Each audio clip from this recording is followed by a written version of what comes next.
Hi everyone, my name is Amy Nitza and I'm the Executive Director of the Institute for Disaster Mental Health at the State University of New York at New Paltz.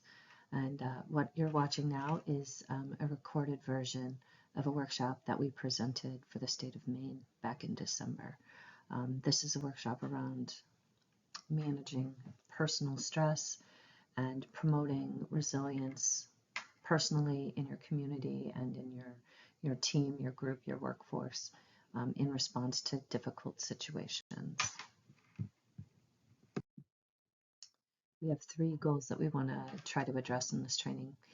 The first one is understanding both operational stress, the sort of daily stress that people experience while doing their work, and also traumatic stress. And then talking about a framework and some strategies for promoting resilience.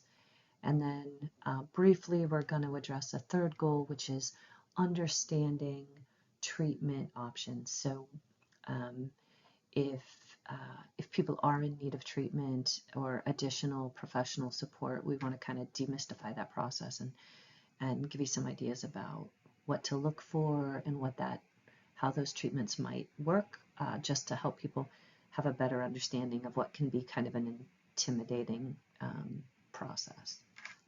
Okay, so starting with goal one about understanding operational and traumatic stress. So just so we're all on the same page to start out with, I just want to give a definition of stress. So the definition of stress we're going to use throughout this presentation is that stress is our body's physiological response to a demand for change from the environment. So the environment asks something of us, and we have to harness our resources internally, physiologically, to be able to respond to that demand.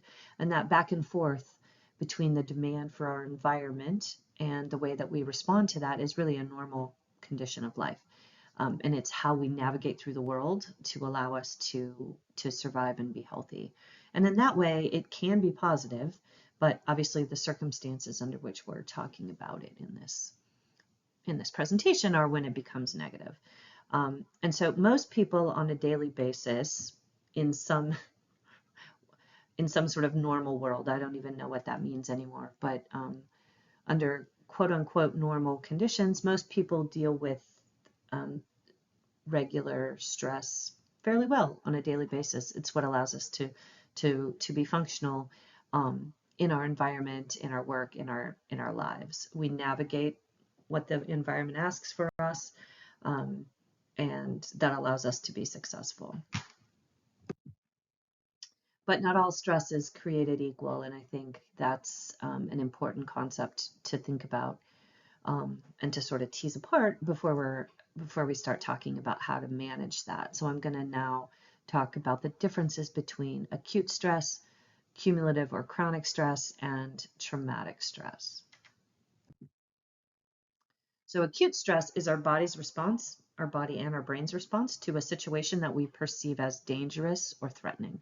So this is what we sort of colloquially call the fight or flight reaction, or the fight, flight, freeze reaction that we experience when we perceive an immediate threat in our environment. So this is our body and our brain harnessing all its resources to do what it needs to do in that moment to protect us, to survive. And I think you all know what that feels like when you immediately come across something that's scary or threatening in some way.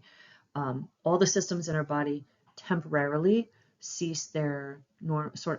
suspend, I should say, their normal functions, and everything just works together to immediately fight off the threat. So that means that there are changes in our digestive system, in our respiratory system, our nervous system, all in service of fighting off the immediate threat or protecting ourselves against the immediate threat. And this works. This is a productive system that we have developed over time as a species in order to allow ourselves to keep ourselves safe and survive. And so in that way, an acute stress reaction is productive. It allows us to protect ourselves and navigate through the world safely, as long as there's a chance to return to baseline once the threat has been mitigated.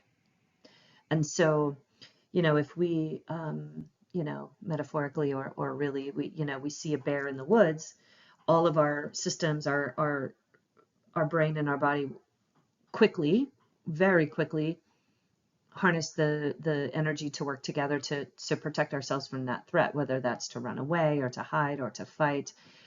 But then once so we have this immediate uptick in our stress level. But then when the stress is over, the way we're designed is that we then return back to a baseline level of functioning until the next threat comes.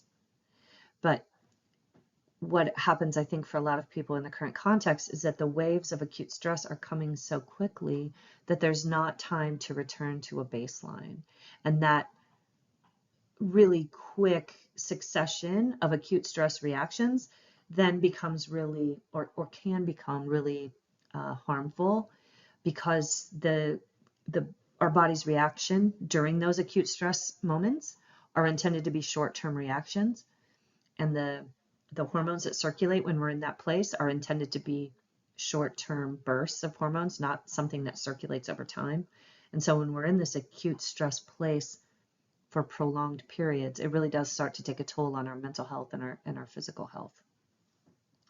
If we don't have the chance to return to baseline between the waves of these acute fight or flight reactions. So my imagery here on this slide is intentional. I want you to think of this kind of stress as something that comes on quickly, as in with the snapping of a pencil, as opposed to cumulative or chronic stress, which is more like the slow fraying of a rope. So cumulative or chronic stress is piled up, unresolved daily stress that happens when we're not effectively addressing or mitigating or navigating the demands for change from our environment, when there are too many of them, when we're not effectively engaging with them, or when they're beyond our ability to manage. And so this is a little more, in some ways, this kind of stress is more subtle and a little more sneaky and potentially destructive in that way, because we don't necessarily notice it's happening until we're kind of metaphorically at the end of our rope. So, and that sort of slow piling up, again, we don't notice it quickly. And as we don't notice it immediately. And as it's building up, it produces negative changes in our mental health, our physical health, our ability to perform in whatever aspects of our life we're trying to perform at, our interpersonal relationships, and even in our personality. What I mean by that is our way of our typical way of being in the world or engaging with the world can start to change. And often, again, we don't notice this as early as other people might notice it. And so being able to attend to and manage our stress on a daily basis, not just in those acute response moments like I talked about on the previous slide, is really important for our overall health and well-being. And then the third type of stress that we wanted to address today is traumatic stress. And traumatic stress is our body's reaction and our brain's reaction to situations that are shocking, that are emotionally overwhelming because they involve real or perceived threat of death or serious injury, or our physiological integrity or emotional, psychological integrity. And this is true either whether you're directly experiencing the threat or witnessing the threat. And we'll talk about later, this can also come about if we're hearing about the threat vicariously. So this is where we get into issues of vicarious trauma or secondary traumatic stress. This is important because traumatic stress, by its nature, the sense of horror and shock that it produces, has the ability to overwhelm our coping capacities pretty quickly. So I have this graphic to try to demonstrate that the idea here is that the stress experienced by a traumatic event can feel overwhelming and outside of normal experience. And so you can see that I have trauma here in the circle as a subset of, a really acute, tight subset of regular stress. But I also have it outside the circle and in a different shape. And the reason we have it like that is because is to demonstrate or to depict that traumatic experiences can leave a different neurological footprint in our brains or brains in our bodies than other types of experiences, because they're overwhelming and because they kind of can exceed our ability to cope and to even process what we're experiencing. They land and get stored in our bodies and our brains different than other kinds of experiences, which becomes really important for thinking about how to manage and treat those. So this is a quote by a man named Bessel van der Kolk. Some of you may be familiar with his book called The Body Keeps the Score. And how van der Kolk describes this is, after trauma, the world is experienced with a different nervous system. Its energy is focused on suppressing the inner chaos and avoiding new threats at the expense of living in the present. So I'm going to go ahead and I'm going to go to the next slide and try to depict what he's talking about here. So the brain on my right represents how a brain processes or stores normal memories. This is a coherent narrative story that involves the sounds, the sights, the smells, the words, the whole memory, the timeline, the narrative timeline of an event.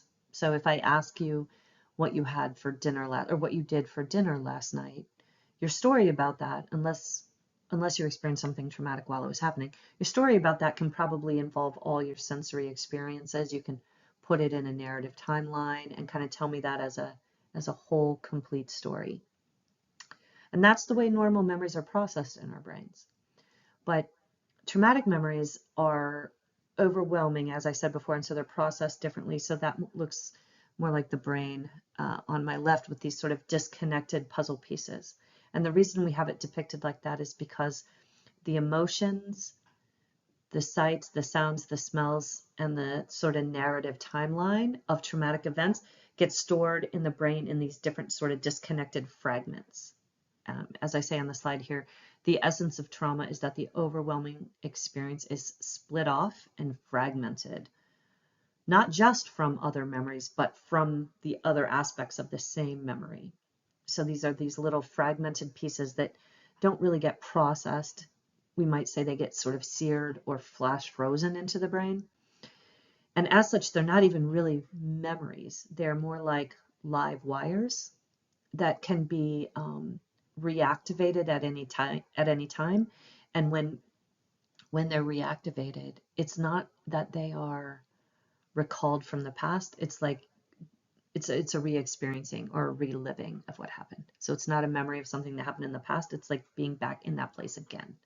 So that's what I mean when I say the sensory fragments intrude into the present, where they're literally relived. And so, living through a traumatic experience once is bad enough. But when you have these sort of live wire fragments that are likely to get sort of triggered or recalled back into a sense of re-experiencing, that is a really difficult and distressing way to live. And that's what van der Kolk is referring to when he says, that the whole body just stops living in the present moment and just trying to work on managing the internal chaos, is just trying to do what it needs to do to protect itself from having these live wires be activated again in the brain. And so people really narrow their world around just trying to contain that inner live wire situation, and it really then impacts their whole way of being in the rest of the world. As I said earlier, this is something that happens to people directly, whether it's experiencing something difficult or witnessing that thing, something traumatic. But there's also, we're increasingly understanding, even at the level of the brain and neurology, that indirect trauma exposure can be just as harmful as direct trauma exposure. And so for those of you that are in the helping professions or working in any way with people who are trauma survivors themselves, this becomes an occupational hazard of the work that you do. We know now that we have something called mirror neurons in our brains, and that's exactly like it sounds. Mirror neurons are neurons that allow us to mirror the emotions of the people in front of us. And so mirror neurons give us the gift of empathy, which is so important in doing any kind of work with other human beings. But it also then puts us at risk of absorbing or taking on other people's trauma exposure, which can result in a range of factors, including burnout, which anybody is at risk of, regardless of whether you're working with trauma survivors or not, the overload of work that results in burnout, but also compassion fatigue, or our sort of the emptying out of our ability to keep caring. And also then, as I mentioned earlier, vicarious trauma or secondary traumatic stress, in which you may find yourself manifesting a set of trauma symptoms that looks a lot like the symptoms of the people that you've been working to support.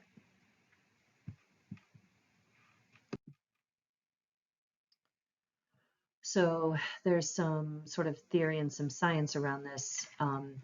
There's this concept of professional quality of life, and this we kind of have this graphically laid out here, but the theory of this goes that the professional quality of life, or those in the helping professions, responders, therapists, even journalists, anybody who's interacting with people who've been exposed to trauma or to traumatic stories, traumatic material, things like that. The professional quality of their life is made up of the combination of both their compassion satisfaction and their level of compassion fatigue, with compassion satisfaction being the meaning and the purpose and the satisfaction of doing the important work that you do. This is what drives us to do what we do. But then on the other end of that continuum is compassion fatigue, which is again the emptying out of our ability to keep caring and keep having empathy. And so this theory goes that the compassion fatigue is made up of two components: burnout, which is again what anybody can be exposed to, whether you're an accountant or a carpenter or somebody in the helping professions, which is just the intensity and overload of the amount of demands that we get from the work environment. And then secondary traumatic stress, which is more specific again to people who are working with traumatized people, which puts us at risk of taking on other people's trauma reactions or absorbing those and then experiencing them ourselves. So you'll see proqual.org at the top of this slide. There's an instrument called the Professional Quality of Life Instrument that measures these things. It's free, it's open access, and it's self-scoring. And the folks at AdCare in Maine have access to this instrument that they can distribute to you if you'd like to see it or use it. And you can print it out, you can distribute it to your team, you can take it yourself, and then you can do some things to implement maybe a better, stronger, more robust routine of caring for yourself, of navigating your stress, managing your stress, and then take it again 6 weeks later, see how you're doing. So this is a great resource to kind of monitor and mark how you're doing in response to the amount of stress that you're experiencing on the job.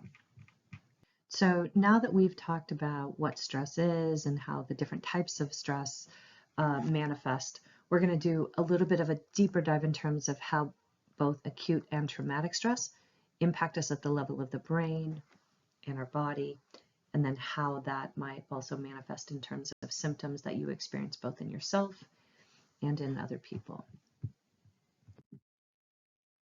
So this is very much an oversimplification, but for purposes of this conversation, we're going to talk about the brain as having two parts: the emotional part of the brain, which is the part in the back that develops first, and then the rational part of the brain, or the prefrontal cortex area, which is the part that develops last and is still kind of developing into adulthood. This is the description that I'm using is using the metaphor of a smoke alarm as the emotional part in the back and a watchtower as the rational part in the front. And this analogy or this metaphor is from the work of Bessel van der Kolk, who I cited previously from the book The Body Keeps the Score. So the emotional part of the brain is the part of our brain that develops first. As I said, this is, amongst other things, our brain's warning system, our brain's threat detection system. So this is a part of our brain that is designed to notice threats in our environment and quickly alert us to those and activate our fight or flight reaction to do what we need to do to keep ourselves safe. So as such, it is kind of the arbiter of what is and what is not important for survival purposes. So it's constantly monitoring the environment for threats, quickly turning on the alarm in our brain, the smoke alarm, if you will, when it notices a threat. And to do so, and in order to keep us safe, it has to make quick decisions. It's not super fine-tuned because it has to act really fast, but it does what it needs to do to alert us to a threat, even if that might be a bit of a false alarm. And then when it turns on that alarm, it sends a message to all the other systems of our body that we have a threat and we need to do something quickly about it. It's important to note here that this is the part of our brain that develops first. And so this part of our brain, our body and our brain's threat detection system is heavily shaped by our early experiences. So early experiences with, with trauma or extreme stress really wire our brain to be highly sensitive to threats in a way that people who grow up in more stable, predictable environments as children may not have such a highly sensitive system. So we'll talk more about that in a minute. So that's the emotional brain, or the brain's smoke alarm. And then the rational part of our brain, or the part up here in our prefrontal cortex, which van der Kolk refers to as the watchtower. It's the part of our brain that's focused on understanding and making meaning of the world around us. So really one of its jobs is to interpret and make meaning of our experiences, including interpreting and making meaning of the messages that it gets from the smoke alarm. Another important set of functions that this part of our brain does, and I'll explain why this is so important in just a minute, is that this is the part of our brain that's responsible for regulating our executive functions. So our executive functions are things like memory, concentration, focus, planning, making decisions, setting out a goal, and then being able to execute a set of steps to get to that goal, understanding and predicting the consequences of actions as we're moving toward a goal. So these are the kinds of things that we need to do, to learn in school and to function effectively on our job, all the things that allow us to navigate through our day-to-day world in effective ways. So this part of the brain works a little more slowly than the emotional part of the brain because it's not the early warning system. And so it's a little more fine-tuned. So it's going to take a beat longer than the emotional part of the brain. And it's going to just slightly more slowly interpret the threat detection message that it gets from the emotional part of the brain. So its job is to look out over the environment and assess the threat that it has been alerted to by the smoke alarm. So the smoke alarm and the watchtower work together really nicely as our survival system in our brain in a way that's really effective. So the balance between these two parts of the brain and the integration of those goes something like this.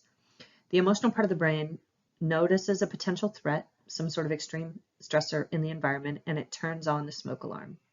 This alerts the rational part of our brain, or the watchtower, to examine the threat, decide on a plan of action, and then activate that plan to keep us safe.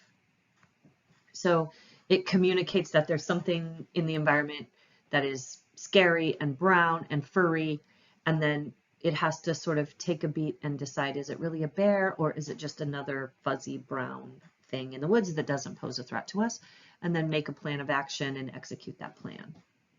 Once the rational part of the brain has done its job, examined the threat, decided on a plan of action, activated that plan to mitigate the threat, whatever that threat is, it communicates back to the emotional part of the brain that the threat is over. So then the smoke alarm can go back to reset, and the emotional part of the brain can continue its threat monitoring function. So The smoke alarm notices a threat, activates the alarm, the rational part of the brain examines the environment, makes a decision about what the threat is and what to do, does what it needs to do to mitigate that threat, communicates back to the emotional part of the brain that everything is okay, the alarm goes back off, and then we continue on in that monitoring way until the next threat is detected. This is a pretty well designed system, and managing stress in our daily life really relies on this system and relies on a healthy balance between these two parts of our brain. But what happens in times of extreme or potentially traumatic stress is that, remember I said earlier that traumatic stress overwhelms our body and our brain's ability to process and manage what it's experiencing. And so in times of extreme or traumatic stress, it's as if the smoke alarm gets stuck in the on position. The stress overwhelms this balance between the two parts of our brain, and so it just goes out of whack. The emotional part of the brain gets stuck on, so it's like the alarm is constantly going off, and when that happens, it overwhelms the rational part of our brain. So it overwhelms the part of our brain that we need to understand and manage the messages that it's getting from the smoke alarm, right? So we could say that when the smoke alarm gets stuck in the on position, the rational part of our brain goes offline or gets hijacked, but we don't have access to those executive functions that we need in order to effectively manage and mitigate the threat. And so in those moments, all of our brain, and really I should say our brain and our body's attention, gets focused on just trying to shut off the smoke alarm at the expense of other brain functions. So this is what van der Kolk was referring to earlier in the quote that I used, where I said that all the brain and the body's attention gets focused on managing the inner chaos at the expense of living in the present moment. So if you think about the smoke alarm in your house getting stuck in the on position, the smoke alarm is going off, and I don't know about you, but for me, I can't then just, go make myself a cup of tea and sit down and read a good book. All I can do is try to figure out which of the smoke alarms is going off and then try to make that sound stop, right? And so all other sort of daily living in my house suspends itself when the smoke alarm is stuck on until I can do something about it. And it's kind of the same way internally when that smoke alarm gets stuck in the on position. It's not just about that immediate threat. It's about what that smoke alarm going off is doing to our bodies and our brains that inhibits us from being able to be present in the rest of our lives, which can really take a big toll on people. So when that happens, when the smoke alarm is getting stuck in the on position, we lose access to the rational part of our brain. All of our body and our brain systems then become harnessed just to fight off the threat.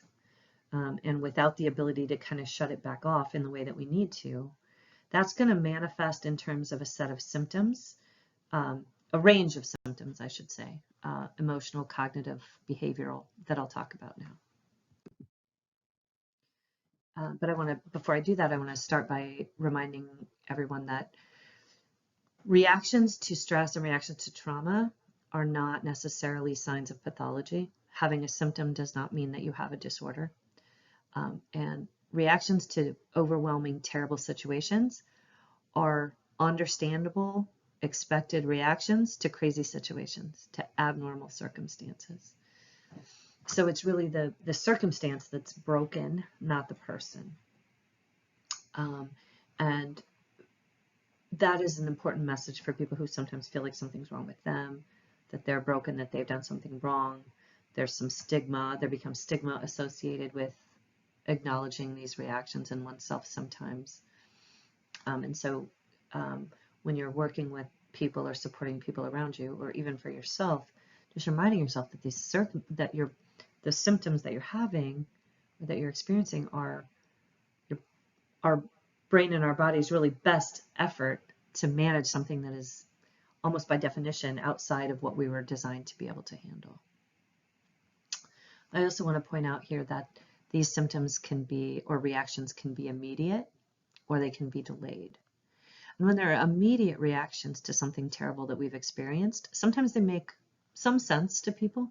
People have some awareness that having a reaction to something that you've immediately just experienced that was terrible makes some sense. If I'm feeling scared or overwhelmed or tearful or fearful, that makes some sense.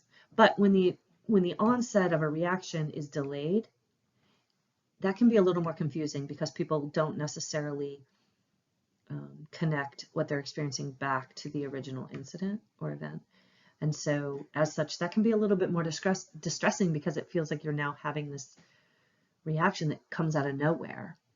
And so again, that can add sort of another layer of distress. Most stress and trauma reactions do resolve over time and will lessen, and maybe people will go back to their previous level of functioning and their usual ways of coping. Not for everyone and not all the time, and it can be inconsistent and uneven, but the rate of people who go on to develop a disorder like post-traumatic stress disorder in reaction to one acute traumatic event, maybe is something like 13 to 15 to 20%, depending on the severity of the incident and whether it was natural or human caused. So all that is to say that the diagnosis of a disorder is not inevitable, and there are a lot of things that we can do to build up our resilience to try to ward off more extreme reactions happening later. And as I said, these symptoms can come in multiple realms, and I'm going to just do a brief overview of what those symptoms look like in each of these. So starting with the emotional category of reactions to extreme stress and trauma, I have several listed here: fear, anxiety, sadness, grief, loss, guilt, shame, anger. Really, any emotion can be a reaction to extreme stress and trauma. It's that emotion is often felt in a much more intense way than it otherwise might be felt, and so people can feel overwhelmed by the intensity of those emotions, which can be a source of distress. The flip side of that can be that when we're overwhelmed by our emotions, sometimes people have a reaction of disconnecting from that emotion, which is a protective thing that happens to people sometimes. But we can't just selectively numb. We can't just selectively disconnect from emotions that are distressing and leave the rest of them alone. So when people are disconnecting from their emotions, they're kind of emotionally numbing altogether. And so they'll just kind of really feel flat. You'll hear people describe themselves as feeling dead inside, which is sort of a cue that their reaction has been one of disconnecting and numbing from their emotions. And I want to point out here that if you're working with survivors following something difficult, you'll see people who are really feeling too much of their emotions, feeling overwhelmed by them, and those are people you'll notice if you're in a room of survivors. The people who are disconnecting from their emotions and sort of numbing may look perfectly fine. There's less sort of verbal, or not verbal, but sort of emotional affect clues that people are numbing.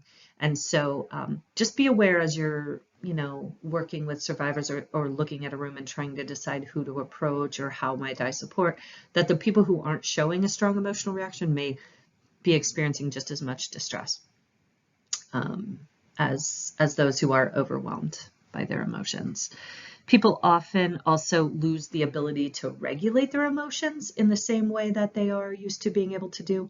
We'll talk about that a little later in terms of what happens and the need to build resilience by regulating oneself when you get sort of tripped into that zone of the emotional part of your brain being stuck in the on position.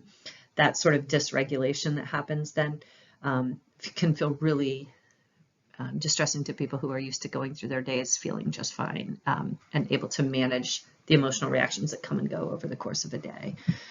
So in addition to the intensity of that sort of roller coaster, it's the fact that that roller coaster is happening at all that can also cause distress. I also want to say here about the emotional category that fear, fear in response to something that reminds a person of the of the traumatic event makes a lot of sense, I think, a lot of times to people. But that fear can get overgeneralized. And when it gets overgeneralized, it can, I think it makes, maybe people can make some sense of the fact that if a child was in a hallway during a school shooting, for example, that hallway might cause a fear reaction. But fear reactions can become overgeneralized. So then maybe for that child, it's not just that hallway, but any hallway in the school. Then maybe it becomes overgeneralized to the point that any hallway causes or elicits that same fear reaction that original hallway did during the event itself.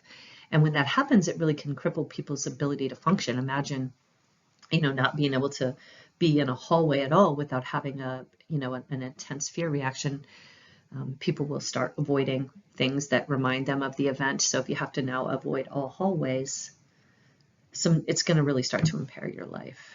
And I just want to quickly compare fear to anxiety, where fear is in response to something, and anxiety is more free-floating and more looking over your shoulder, kind of waiting for the next bad thing to happen, keyed up, bracing yourself for the other shoe to drop, so to speak, but without necessarily a focal point for that. And that anxiety, free-floating anxiety, can just be incredibly crippling to people at times. And they may not be able to name, why they're feeling what they're feeling, because they can't pinpoint a cause. So just be aware of the difficulty that causes for people as well. Then switching to cognitive symptoms, the initial cognitive symptoms following a trauma exposure, extreme stress reaction, are related to that prefrontal cortex, or that rational part of the brain, being hijacked or going offline. And as we talked about earlier, when that happens, when you lose access to that rational part of your brain, that's the part of your brain that allows us to have our executive functions, or that regulates our executive functions: memory, concentration, focus, planning, being able to learn new things, being able to sequence a set of steps to get to a goal. Even just, what do I need to do to get out of the house and get on my way to work this morning? I need to make the coffee. I need to iron my clothes. I need to shower. People have a hard time sort of organizing themselves in those ways. And they also may lose the ability to kind of regulate their thought processes. And so the thought processes can get kind of feeling out of control and like they're taking on a life of their own. And this set of symptoms can cause a lot of distress. And also people sometimes have a harder time connecting cognitive reactions back to the event itself. People expect, I think, emotional reactions. They may not expect as much the cognitive reactions. And so those can kind of catch people off guard and make them feel like, that's when you get people saying things like, I think I'm going crazy. I think I'm losing my mind, often in relation to this cognitive set of symptoms. Later cognitive symptoms can come from searching for an explanation when there isn't one present. So really wrestling with the whys and the whats and all the distress that can come from not being able to make sense of something that's just nonsensical. And then in the behavior and physical category, people go to great lengths to manage their emotional reactions, like I talked about. And so people may engage in behaviors they wouldn't otherwise engage in, that are actually attempts to regulate the internal chaos that's happening. And that may include avoidance behaviors to avoid anything that might cause them to have a re-experiencing symptom. So, like the example I used just a second ago of the child now avoiding hallways to avoid being reminded of the event, may mean that they start to get labeled as truants or get in trouble from their parents for not being willing to come out of their room, or, lots of consequences that can come with avoidance behaviors if we don't understand and aren't able to name them as avoidance behaviors. Irritability, agitation, things that are associated with kind of always being stuck in the on position, waiting for the next bad thing to happen. People certainly can start to have interpersonal difficulties for a variety of reasons related to not being able to engage with other people because you're just working so hard to manage your own internal reactions, anger, and the other other problems that might manifest in terms of interpersonal relationship challenges. I also want to name somatization here. So somatization is the physical expression of an emotional reaction. And that can come, often children somaticize a bit. They'll have a tummy ache because they don't have words for or an ability to express, a strong emotion, so that it gets channeled into a physical reaction that they can name. Also, there are a lot of cultures in which expressing feelings out loud isn't seen as an appropriate normative thing to do. And so in such cultures, it's more common to express emotional reactions through physical means. And so people end up at a doctor with a headache or a disruption in some bodily system that the symptom is real, let me be clear, but the source of that is often an emotional one instead of a physical one. And so just be aware of that. And then all of this causes, intense stress on the body. And so fatigue and impaired immune system, disruption in any body system, the result of the body, again, being in the on position, and the sort of stress hormones circulating and taking a toll. These are intended to be short-term bursts of hormones that allow us to keep ourselves safe. And so when those continue to circulate over time, they start to wear us down. And then hyperarousal and sleep disturbance. Again, being stuck in the on position. During the day, this is a hyperarousal thing. At night, this can cause people to not be able to sleep, or intrusive thoughts that come in the form of nightmares can keep people from having good sleep. These are tough symptoms to treat. So these are symptoms that you might see in people even later on, even if they've gotten some treatment for post-traumatic stress disorder or some other sort of mental health support. Sometimes the hyperarousal and the sleep disturbance will stick around. And so all of these symptoms, when people are, this is a lot of stuff I have here, right? And certainly not every person is going to have all of these symptoms, but the presence of these symptoms in people and their, the intensity of the effort that it takes to try to manage them. The other sort of sequelae there is that it decreases our window of tolerance, for dealing with new stressors as they come up. So under normal circumstances, people might be able to manage a certain, level of distress in their day from work or from kids or whatever. And then following exposure to a traumatic event, they just don't have as much capacity to deal with new stressors. And so they may overreact to new stressors in a way that they might not have previously. Also want to just take a second to talk a little bit more about guilt and shame, which are important and powerful reactions that are common in the aftermath of a disaster or traumatic event. So guilt being the sense that one may have done something wrong, that has harmed someone or violated their own belief structure, a code of conduct, or broken some rule, written or unwritten. And that guilt can look like guilt due to absence, that someone wasn't there, following 9/11, the responders who weren't immediately available to go support their buddies as they were doing that immediate response, just as an example. Performance guilt, meaning something that they did or didn't do that may have resulted in harm one way or the other. And then survivor guilt, which is, we see that a lot in terms of why did I live when others didn't, or why was my family saved and other families weren't saved, and that leaving a sense of guilt and these questions around that are just really almost unanswerable questions. But and so people will ask these questions, and when you're supporting people wrestling with these questions, I think it's important to remember that these are questions without answers. And so people aren't necessarily looking to you for an answer or to talk them out of how they're feeling, but just to support them and be with them while they wrestle with the questions themselves is what's important.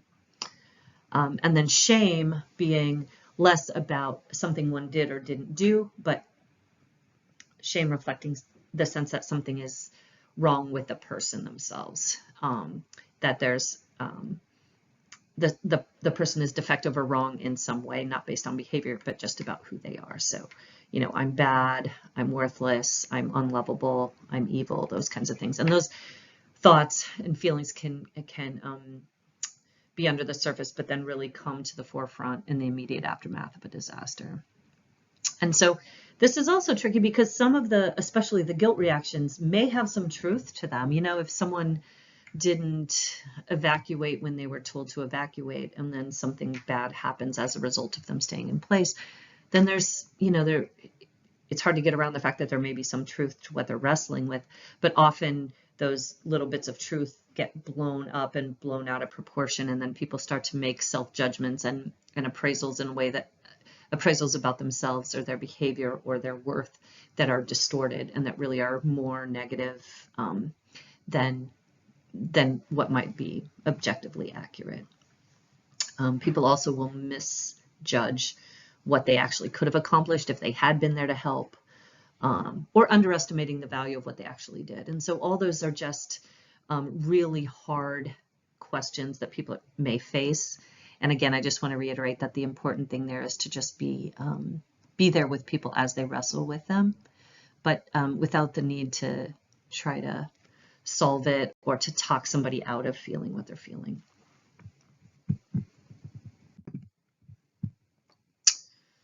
And people are going to have, regardless of the reaction that they have, there's going to be a wide range. Again, I just want to remind you that a lot of these reactions will lessen and resolve and fade away over time, becoming slowly less frequent and less intense. And most people will return to their pre-event level of functioning to a large extent. And some people won't. And as we'll talk about later, the good news is that we know how to treat a lot of these reactions, including post-traumatic stress disorder and any diagnosable mental health condition that may result. And then finally, I just want to point out in this section that there are ripple effects to these trauma exposure that impact the direct survivors, but also the family and friends of those survivors, the community members in that community, however that is defined, and then the responders themselves. And so when you're thinking about who is impacted, who might need support, it's really this sort of, you know, ripple effects of the ways that this has been, that this has impacted entire communities. And so as you're thinking about strategies for support, thinking about it in terms of those sort of concentric circles or layers of impact, and providing appropriate levels of support for each of those categories becomes a meaningful way to think about things. Okay, so now that we've talked about, sort of done a deep dive into what stress is and different types of stress, how it manifests, we're going to spend this next section talking about how to promote and build and maintain resilience in the face of the ongoing stress that that people are exposed to. And this is, you know, the word resilience gets thrown around a lot, probably overused, almost a buzzword at this point. So we're going to start with a definition of what psychological resilience is, and then talk about some pathways and some strategies for getting there. So the definition of resilience that we're going to work with is being, from a psychological perspective, is being able to stay in, or much more likely, to be able to return to a place of balance in our brain and our bodies when we've been tripped out of balance by exposure to something stressful.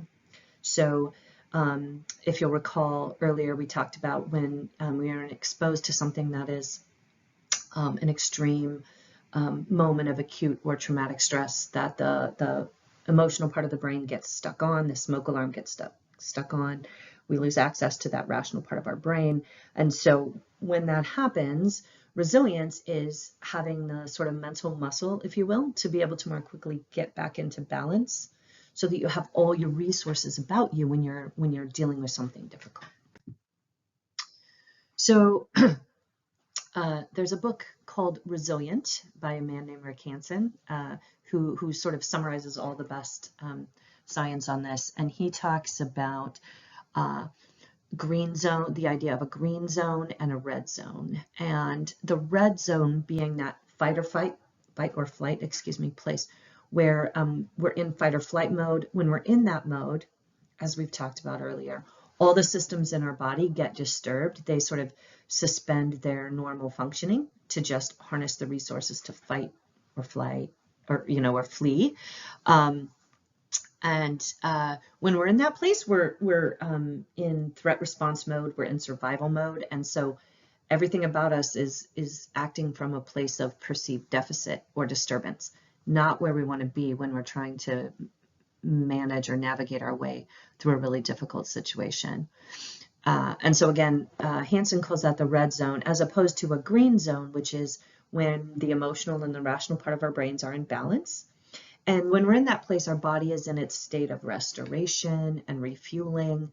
All of our body systems are working on their normal activities. And when we're there, we're in a sense of perceived safety, stability, groundedness, which is really where we want to be when we're in the face of something really difficult. And so that red zone, Hansen talks about, is when we're just reacting, versus being in a green zone when we're more able to fully respond in a more thoughtful way.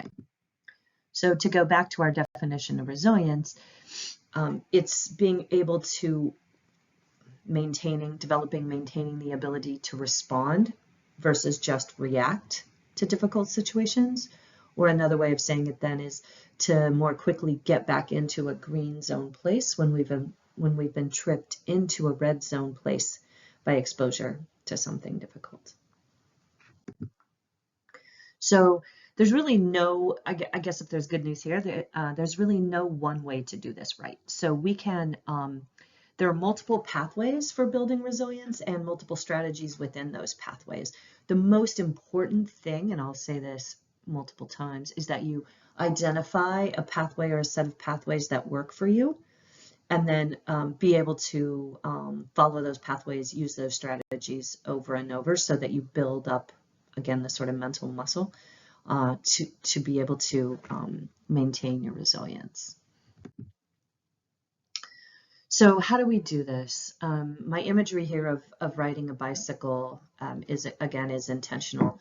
We develop psychological resources by having sustained, repeated experiences of them that we then are able to develop into durable hardwiring changes in our brains. So just like riding a bicycle, once we, when we practice, when we're learning to get all our arms and our legs moving in the right direction at the right time, be able to maintain our balance while we're doing that. That's all hard to do the first time you do it. But when you do it over and over, you're building up the muscle memory to be able to get on a bike, even if it has been a long time, and your body and your brain know exactly what to do because there have been changes in your brain that are hardwired in. And so developing resilience, or the ability to sort of get back into a state of regulation, a green zone space when you've been tripped out of it, works in a very similar way. And so that means that we need to practice and rehearse using strategies and pathways for getting into or staying in a state of resilience, staying in a green zone place. Because if we wait until we're already exposed to extreme stress to try to develop a strategy, that's really challenging. If we wait until we've been tripped into a red zone place and our emotional brain has taken over, when we're in that place, the part of our brain that we need to learn new things has gone offline, and so we've waited too long. It's really hard to learn something new when you're in the red zone, when you're in a fight or flight place. And so just like you don't want to wait to learn how to ride a bicycle until you would need to hop on a bicycle to try to flee a dangerous situation, you don't want to wait until you're in a moment of extreme stress to have the strategies you need to be able to deal with that. So as I said, there are multiple pathways for doing this, which is, really good news. So this diagram or imagery here, we have concentric circles, and at the outside there are certainly organizational things, cultural things, that culture within an organization or within a community, practices, strategies that can be used to set the tone, to set a climate where people feel safe and grounded and are more likely to stay in a green zone. And then at that next tier, there are interpersonal strategies. And I will probably say this again later, but one of the things that we know in really clear terms from all the available research is that the best predictor of outcome, the way that we are able to best make a full mental health recovery following exposure to traumatic or extreme stress, is the degree of social support that we perceive ourselves to have. And so the more social support, the more connection, the more interpersonal connectedness that we're able to have, the more likely we are to make a full recovery. That's really powerful. And it's operational. There's something we can actually take action on there. So at the interpersonal level, connecting. But then at the intrapersonal level, internally to us as individuals, there are also things that we can do. And so the image that we have here of this sort of pie pieces of thoughts and emotions and behaviors is intended to depict that our thoughts influence the way that we feel, and the way that we feel influences the behaviors that we engage in. And that cycle continues, and it also goes the other way. So when we behave in a certain way, it may change the way that we feel or think about that situation as well.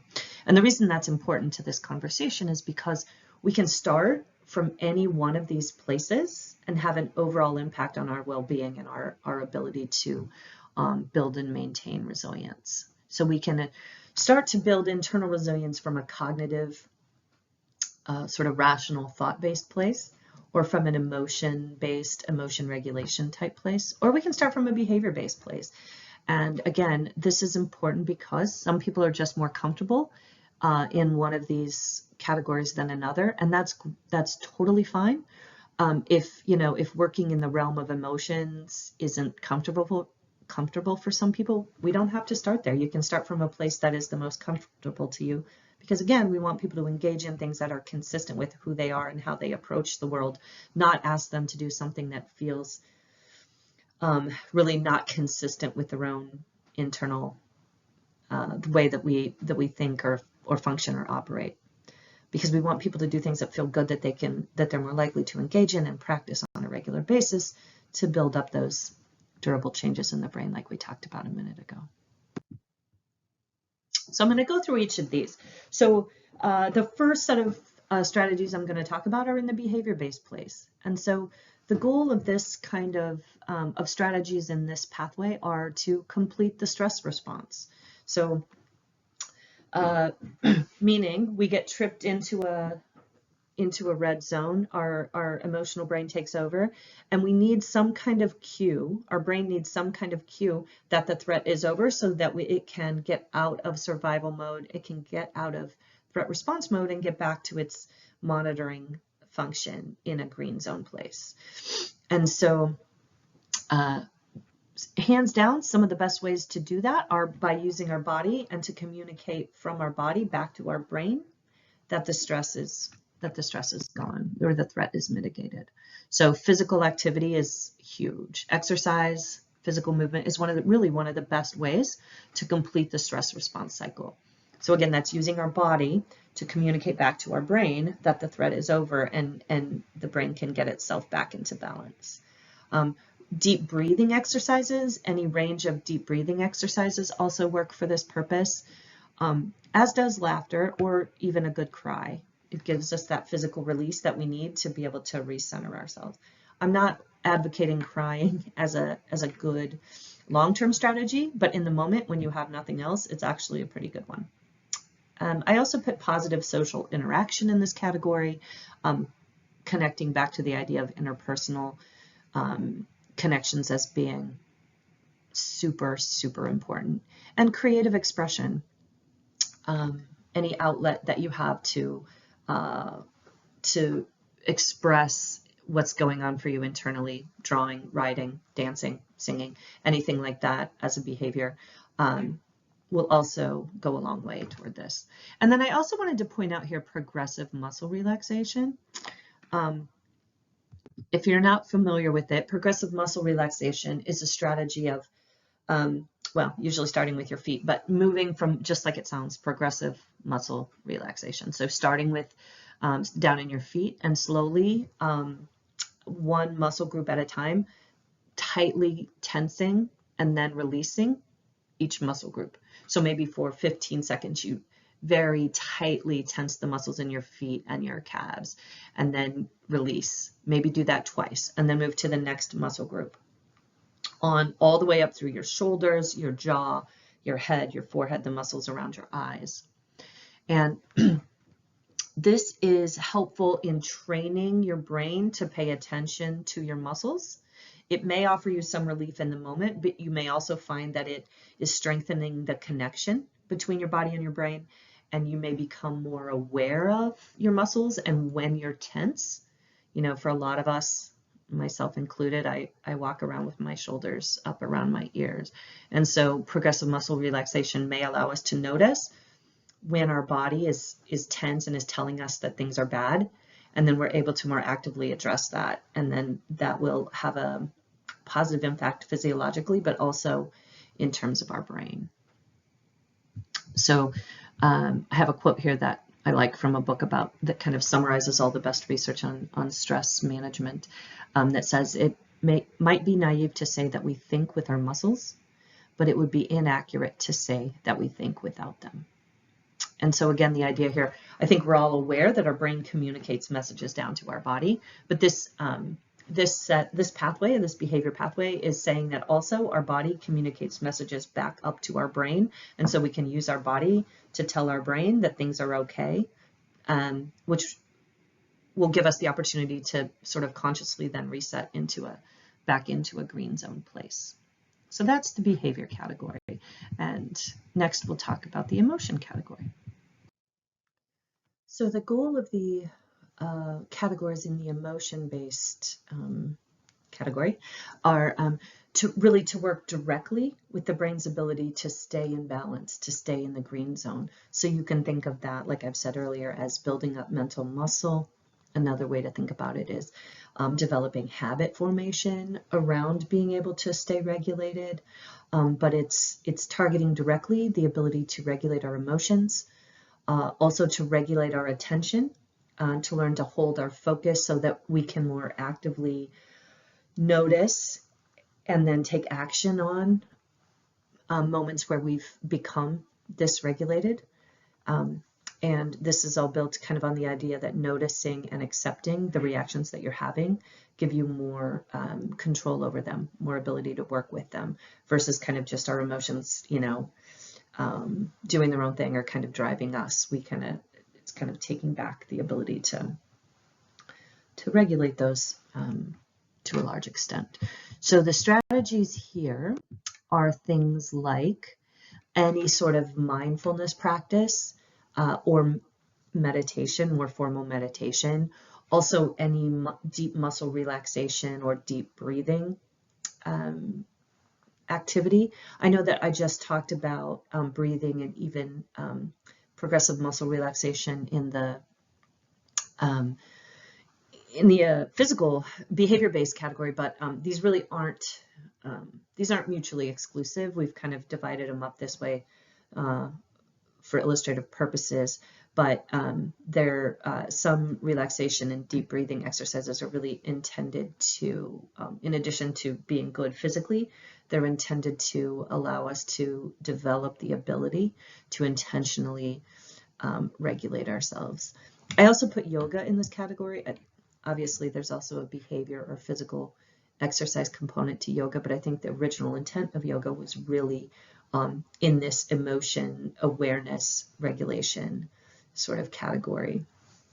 I want to tell a little story about the power of these emotion-based strategies that I personally witnessed.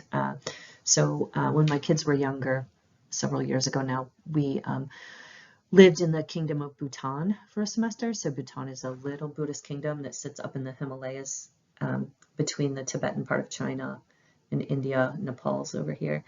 And so I was working at the hospital there, and my kids were in school. And they were learning to meditate, formal Buddhist meditation that they practiced 5 times a day. Just like, maybe in Catholic school here, kids would, pray several times a day as part of their regular work day. And so so I should say my youngest was 8 or 9. I think he was in 3rd grade when we were there. And my oldest was 16, and she was sort of working as a teacher's assistant in the same school that my son was in school at. And so she was learning these same techniques through the lens of, teaching them and working with kids on them. So at the end of the semester that we were there, we spent 2 weeks in Thailand. We had got a hotel on the beach, and we were just kind of going to do a nice, long, slow transition back to life in the US. And we checked into our hotel room on the beach, and we had 2 adjoining rooms with sliding glass doors that were looking out over the beach. And we had been in that hotel room for maybe 5 minutes when I hear the sound of shattering glass, lots of shattering glass. And my son comes running over to me, to the room I was in, and says, "Mom, I'm so sorry. I'm so sorry." And he's just looking up at me, horrified. And I'm thinking, what has this kid done? We haven't been in this room more than 5 minutes. What has he possibly managed to break? And at that moment, my oldest comes in the room. My son's name is Trey. My daughter's name is Eden. And Eden says, "Trey, your leg." And Trey and I look down and realize that his leg is cut really severely. I hadn't ever seen a cut quite that bad before. And so in that moment, Trey and I both go into full-on red zone mode, complete panic. He's absolutely panicking. I'm also panicking, really concerned that this was a life-threatening injury. And so I'm trying to figure out what to do. We're in this massive hotel complex. I don't know how to call 911 or get help. So I lay him down on the couch, and I put his leg up, and I'm trying to tie it off or do something to, stop the bleeding a little bit. And Eden, my daughter, somehow has the presence of mind in that moment to say, she leaned down next to him and she said, "Trey, do your brain brushing." And brain brushing, I came to find out later, I hadn't heard of it before, is one of the meditation techniques, that he had been practicing 5 times a day, every day, for an entire semester. And I kid you not, I was watching it happen. She says, "Trey, do your brain brushing." And in the middle of him just screaming and being totally terrified, she said brain brushing, and his little face just went, "Huh." And he was totally silent and still. I don't know, maybe it lasted 45 seconds, a minute. But it was just enough time for me to, once he stopped screaming, to really try to get control of myself and have a little bit more of a thoughtful plan about what to do. It didn't last all that long. Once that 45 seconds or a minute was over, I couldn't get him to do it again. I think there was something about the element of surprise of her saying that to him that allowed him to do it so automatically. But I offer that story here to share first of all, the power of mindfulness, even with children, maybe particularly with children, in helping them develop skills and tools for regulating themselves when they're dysregulated, but also the power of the practicing it over and over. Because the only reason that worked in that moment was that he had been practicing and rehearsing brain brushing, 5 times a day, every day for a semester.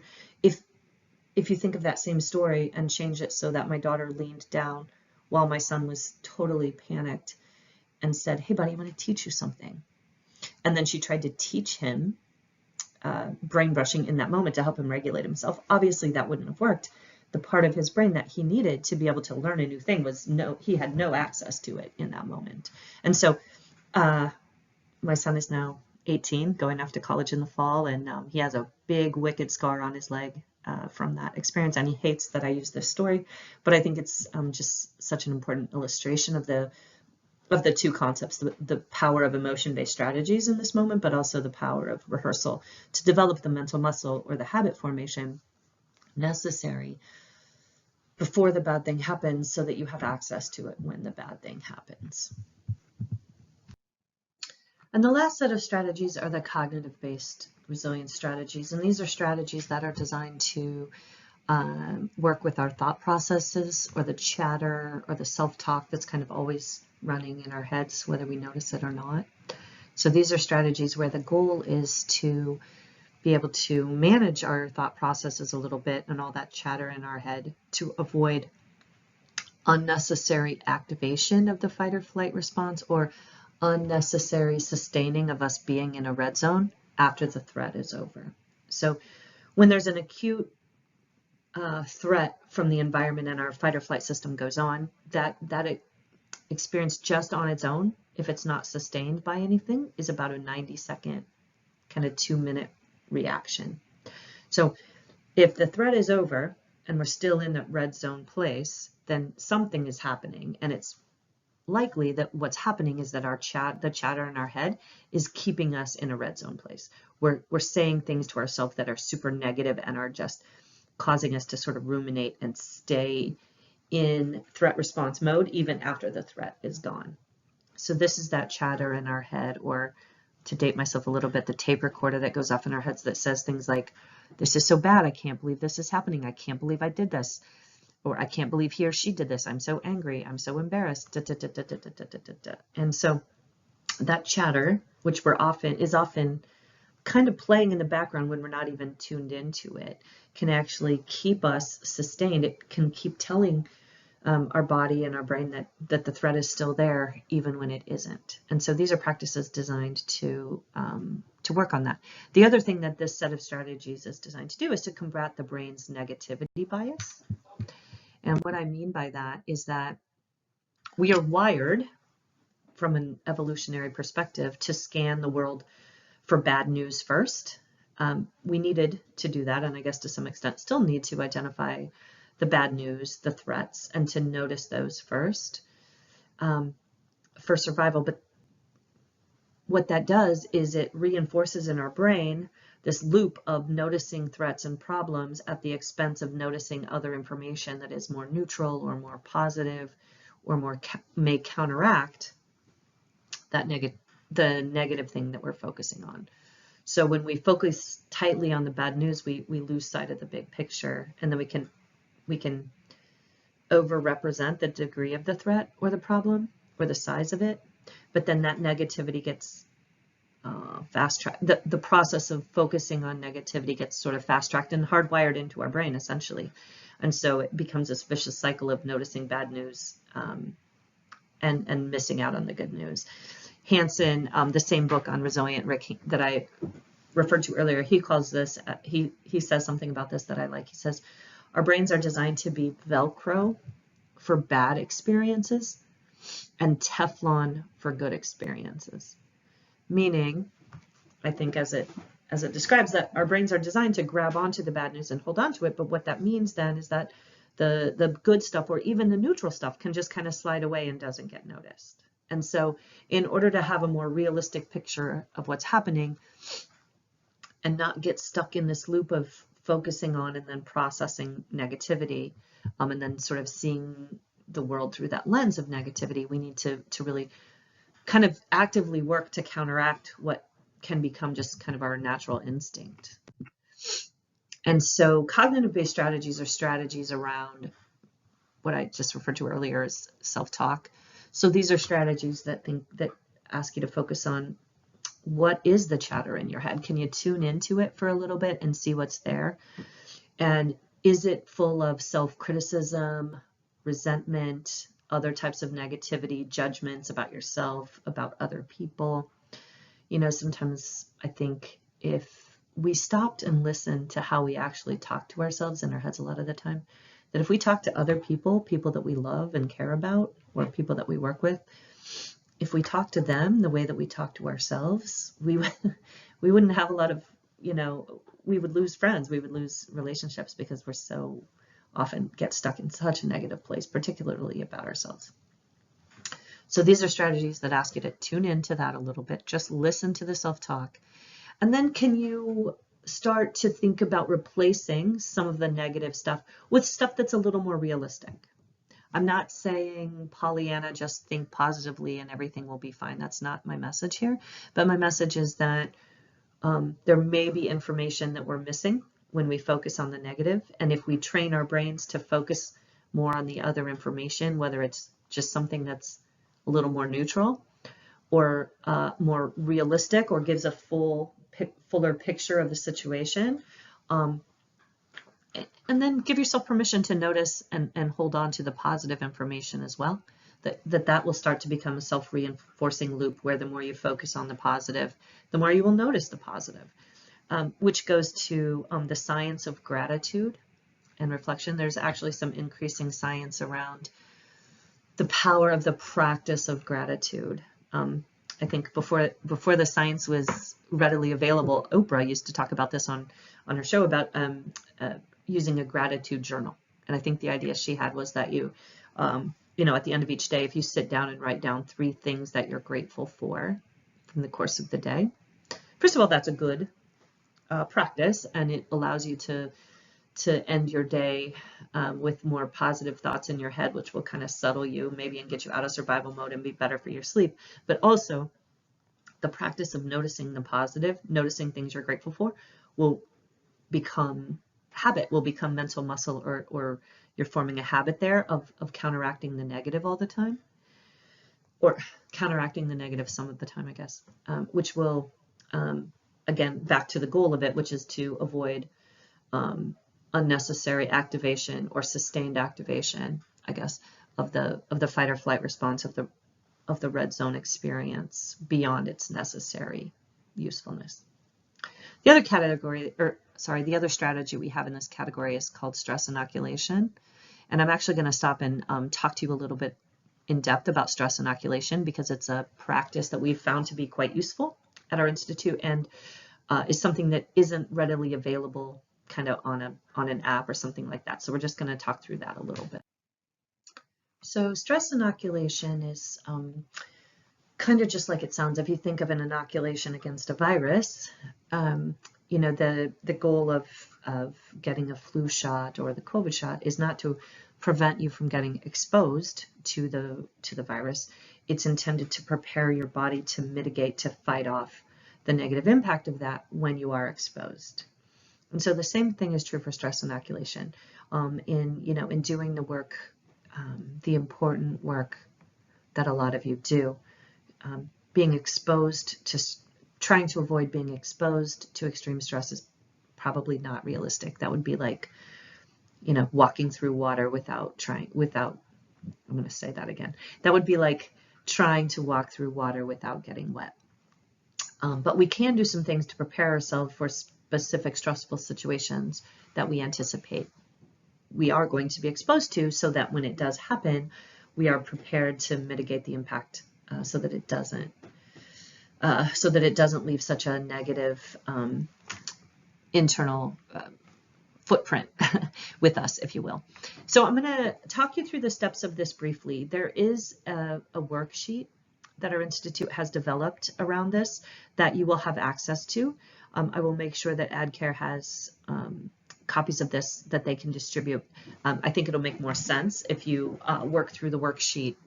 And when you do work through the worksheet, I would encourage you to write it down, to actually work through the worksheet as a written worksheet. There's something about the power of writing these things down that really will, I think you'll notice, actually allows it to sort of sink in a way that's going to make it more accessible to you later. So the first step is called, we sort of gave it this kitschy phrase, but name it to tame it. So this is the idea of taking a big stressful thing that's coming up, that you anticipate coming up for you, and taking some time to break it down into its smallest component parts. So I'm just going to use a silly example, but if I'm thinking about, you know, going to my in-laws for the holidays, that maybe that's something really stress-inducing for me. And so in this name it to tame it step, the idea is to take that experience of going to my in-laws for the holidays and thinking about okay, yes, Amy, that's stressful, but what actually is it about that experience that you're anticipating as being difficult? So is it that maybe in my case, maybe it's that I really like to drink coffee, and that's something that I find to be sort of a comforting, soothing thing. And when I go to my in-laws, they don't have coffee, they only have tea. Maybe it's that, you know, when dinner happens, you know, Uncle Joe is going to have a little too much to drink and start talking politics, and that's going to always goes badly. Is it that there are so many people in the house and I'm an introvert, and so I just don't like it's uncomfortable for me to be in a small space with so many people over a sustained period of time, and I kind of need a break and need some time to myself. Just some examples. So maybe that's under that name it to tame it step. That's what I'm going to do. It's not just my in-laws at the holidays, but specifically that I don't have access to good coffee and that I don't have time to be alone and that there's going to be politics talk. And then the next step is to sort of take a step back and say, how am I evaluating each stressor? You know, how on a scale of maybe 1 to 5, I think is what we have on the worksheet. How stressful is that thing? Is it just annoying, or is it, you know, to the level of feeling really like a threat? And so if you're in that, if any of those specific components, you know, the coffee or the being alone or the politics, if those things are really, you know, to the level of feeling like a 4 or a 5 on a 1 to 5 scale where I see them as more threatening, then is there anything I can do to work with those things so that I perceive them less as a threat to be faced and more as a challenge to be managed? And that may seem like semantics, but not necessarily, because if I'm perceiving something as a threat, then I'm likely to get into more of a red zone when I'm trying to deal with it and just deal with it from survival kind of threat response mode. As the color coding here on this slide indicates, a threat means if I perceive something as a threat, I'm more likely to end up in a red zone place when I'm trying to deal with it. Versus if I'm able to do some reworking of the thing in my head, reframing it in my head so that I'm perceiving it more as a challenge to be met, then I'm maybe more able to get into a green zone about it, and then more able to have access to all of my resources from a green zone place to be able to manage that challenge. So as you see on our little flowchart diagram here, if you're perceiving any of those aspects of the situation as something that's so intense for you that you are perceiving it as a threat, is there anything that you can do internally ahead of time to sort of reframe it to be less of a threat and more of a challenge? Can you use some self-talk to, you know, remember the strengths that you have in dealing with this thing in the past? Can you reach out for support? Can I talk to my can I talk to my partner and ask him to help me make a plan for navigating these pieces of the time at his parents' house that are going to be particularly hard for me, something like that.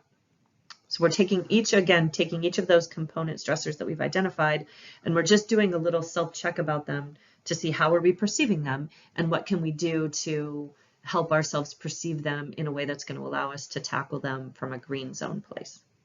Okay, once we've done that, now this next step is taking that list of stressors that you've identified and breaking them up into what are the aspects of the situation that you have control over, and what are the aspects of the situation that you don't have any control over. That is so important. That is a really powerful step. I think in some ways it's the most powerful step here. So you're going to take your list and you're going to now sort it into 2 lists: the things that you have control over, the things that you don't. So for example, is there not having access to good coffee? Is that something that maybe I can control? Probably, I could put that in that category. What else did I use as an example? Not having any time alone, that there's too many people in the house and I get overstimulated as an introvert. That one I might have some control over. So maybe I'm going to put it in that, yes, I do have control over it category.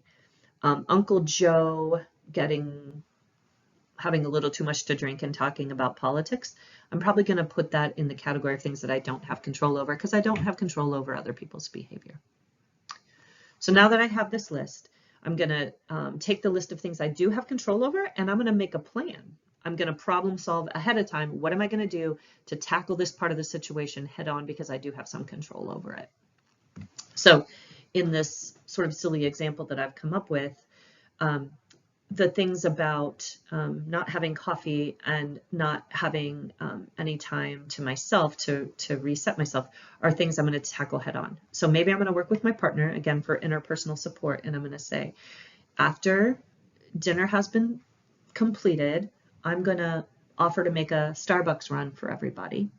And so I'm going to I'm gonna look super generous, but I'm gonna ask for coffee orders, and then I'm gonna leave, and I'm gonna make a Starbucks run, which allows me to get the good coffee or the latte or whatever that I'm needing in that moment.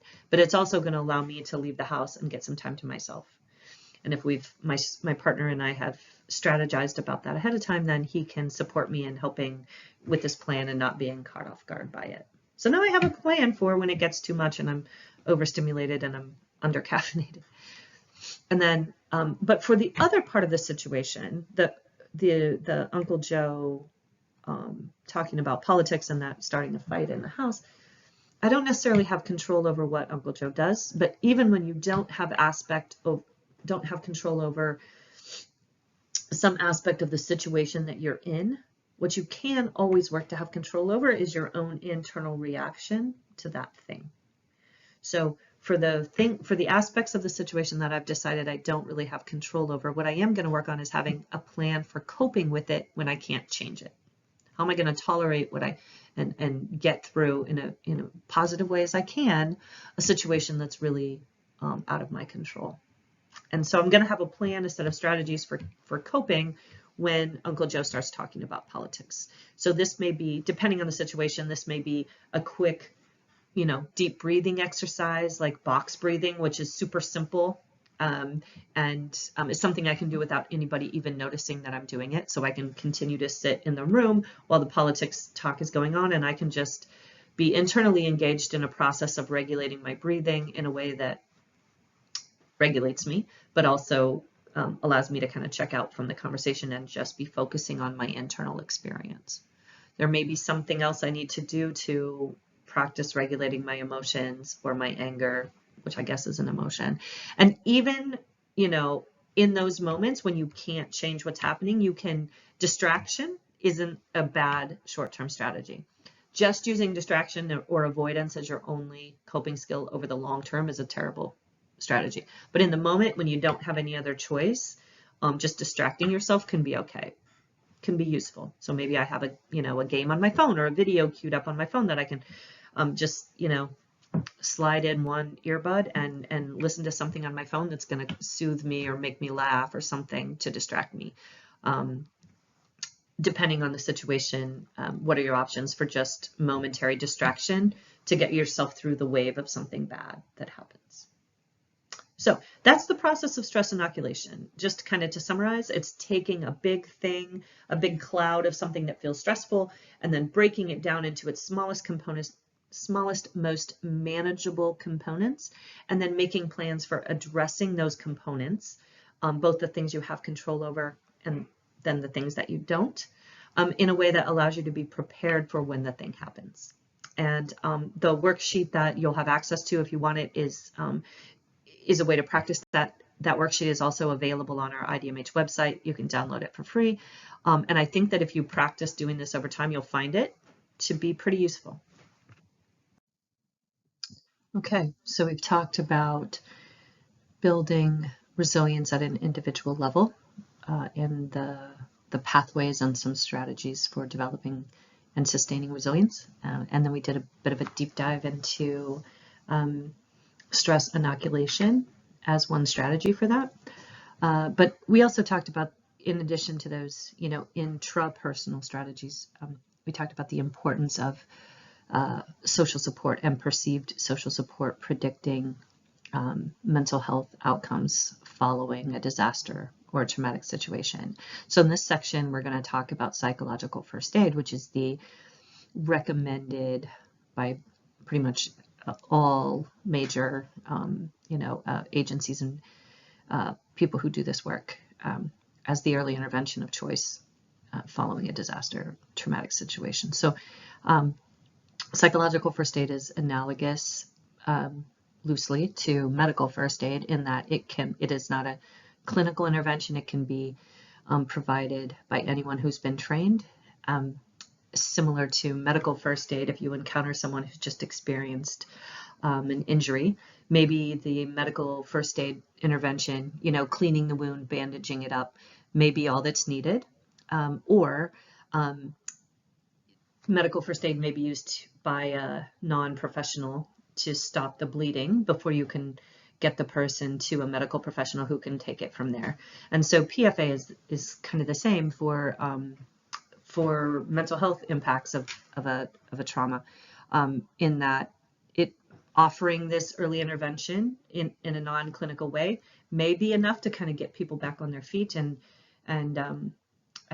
able to take it from there in terms of their own natural recovery processes kicking in, or at a minimum, it may be enough to help support someone long enough to then get them to a trained mental health professional. So this slide just shows the importance of early intervention in mental health, in the mental health response to a recovery, to try to head off the need for long-term treatment.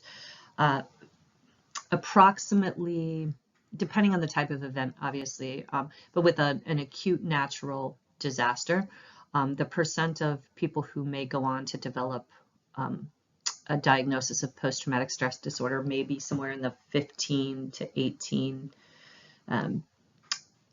range, which isn't a lot, which says that we all do have within us some ability to recover, even when we've been, psychologically speaking, even when we've been through something really difficult.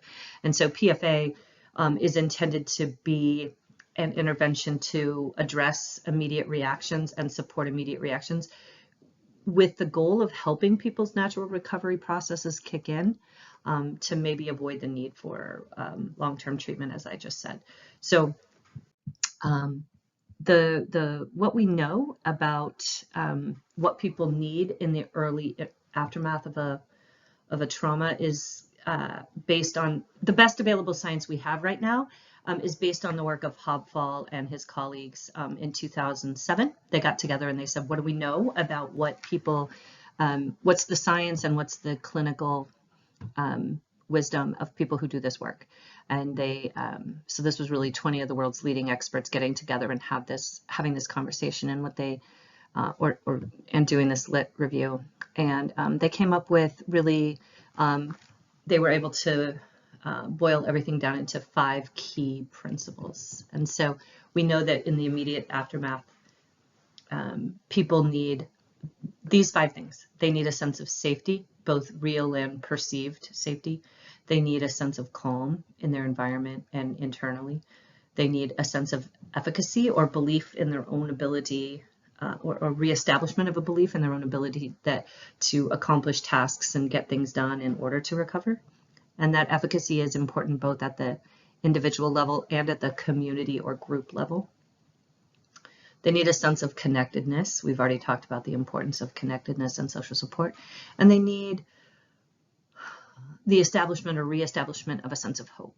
Disasters can leave behind a sense of helplessness as well as a sense of hopelessness. And so these 5 principles are really kind of the what that we're trying to accomplish when we're supporting people following something bad that has happened. And so what I often say here is that if you're working on eliciting or promoting one or more of these 5 things when you're supporting people, then you're on the right track. So we'll talk more about each of these, but so these are the what, and then the elements of psychological first aid that I'm going to talk about next are kind of the how. How do we? What are the tools that we use to promote these 5 principles?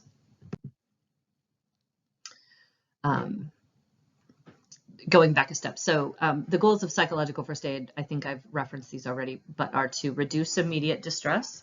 So kind of lower people's level of fight or flight, survival mode, red zone reaction, and try to get them back to a state of internal physiological regulation, and to promote their natural recovery processes to kick in and hopefully reduce the need for long-term support. So PFA is, this is the definition from the National Institutes of Mental Health, but it's evidence-informed and really practical early interventions and intended to reduce stress reactions and meet immediate needs. You'll see that these aren't super sophisticated clinical interventions. They're sort of very basic things that we know that can help people start to do the recovery that they're going to need to do. Okay, so here we're at the elements. So the elements of psychological first aid are these, as I'm going to present them to you here, are providing comfort, recognizing basic needs and helping to solve problems, validating survivors' feelings and thoughts, connecting people with their support systems, providing accurate, timely information, and providing psychoeducation or education about stress reactions, and then reinforcing strengths and positive coping strategies. That's the way that we have divided them up here. There are multiple versions of psychological first aid out there. I'm sure many of you have probably already taken a psychological first aid course. And so there's no, we're all moving in the right direction. There's no, I would argue there's not one of these ways of training on psychological first aid that's necessarily better than another. These are the way that we've divided up the elements. Other people name them or maybe categorize them differently, but we're all, again, moving in the same direction, and we're all trying to work toward eliciting those principles of safety, calm, connectedness, efficacy, and hope. And so I also want to say here that these are not steps. The one difference maybe between psychological first aid and, and CPR or medical first aid is that if you take CPR, for an example, there are a very clear set of steps that someone is supposed to follow in a ratio of, doing chest compressions to giving breaths. This is psychological first aid. These elements are more of a toolkit. Not everybody's going to need everything. And so this is just, these are helpful ways of responding, but you may only use 1 or 2 or 3 of them when you're offering support to someone, depending on the situation. So the first of the elements is providing comfort, which I know seems pretty simple and obvious, but in the immediate circumstances of a big disaster or a traumatic situation, just offering basic comfort and support to folks is actually pretty profound in its ability to help people re-regulate themselves and start the recovery process. Disasters increase arousal, almost by definition. They can put people into a state of, into a red zone state of fight or flight, heightened anxiety, heightened arousal, and that can be contagious. So, the environment around a disaster scene can just be really kind of out of control and dysregulated. And so if you are there to provide mental health, emotional support to folks, then thinking about what can you do to provide comfort by promoting a sense of calm, both in the individuals that you're working with, but also in the environment that you're working in, that can have a really important impact on the overall situation. So that involves, first and foremost, you staying calm, you being able to stay regulated yourself so that you can be psychologically, emotionally present for the people around you. Sometimes when I train counselors, I say that, your job when you're working with a client is to stay calm while your client spins. And when you are working with someone who's really agitated and sort of spinning emotionally, cognitively, maybe even physically, then it can be really easy if you're not super grounded and taking good care of yourself for you to kind of start spinning with them. Emotions are contagious. We are wired with mirror neurons in our brains, which are just like they sound. They're brain cells that allow us the gift of empathy by mirroring the emotions of the people in front of us, but they also put us at risk of sort of taking on other people's heightened levels of arousal. And so when the person you're supporting is spinning, what you want to do is, your job is to stay still while they spin. And if you are able to stay still and remain calm, then eventually they can kind of slow down and be a little less spinny, which can really allow them to start to regulate and get back into that green zone space where they're going to need to be. So that requires, keep breathing, staying present, doing everything you can to keep yourself regulated so that you can be that source of calm and comfort for the people around you.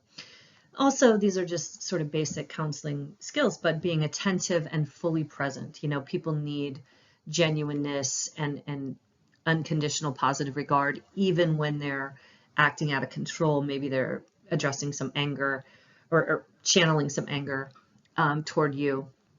But giving the people that you're working with in that moment your full attention, making eye contact if that's appropriate, staying directly with them, facing them.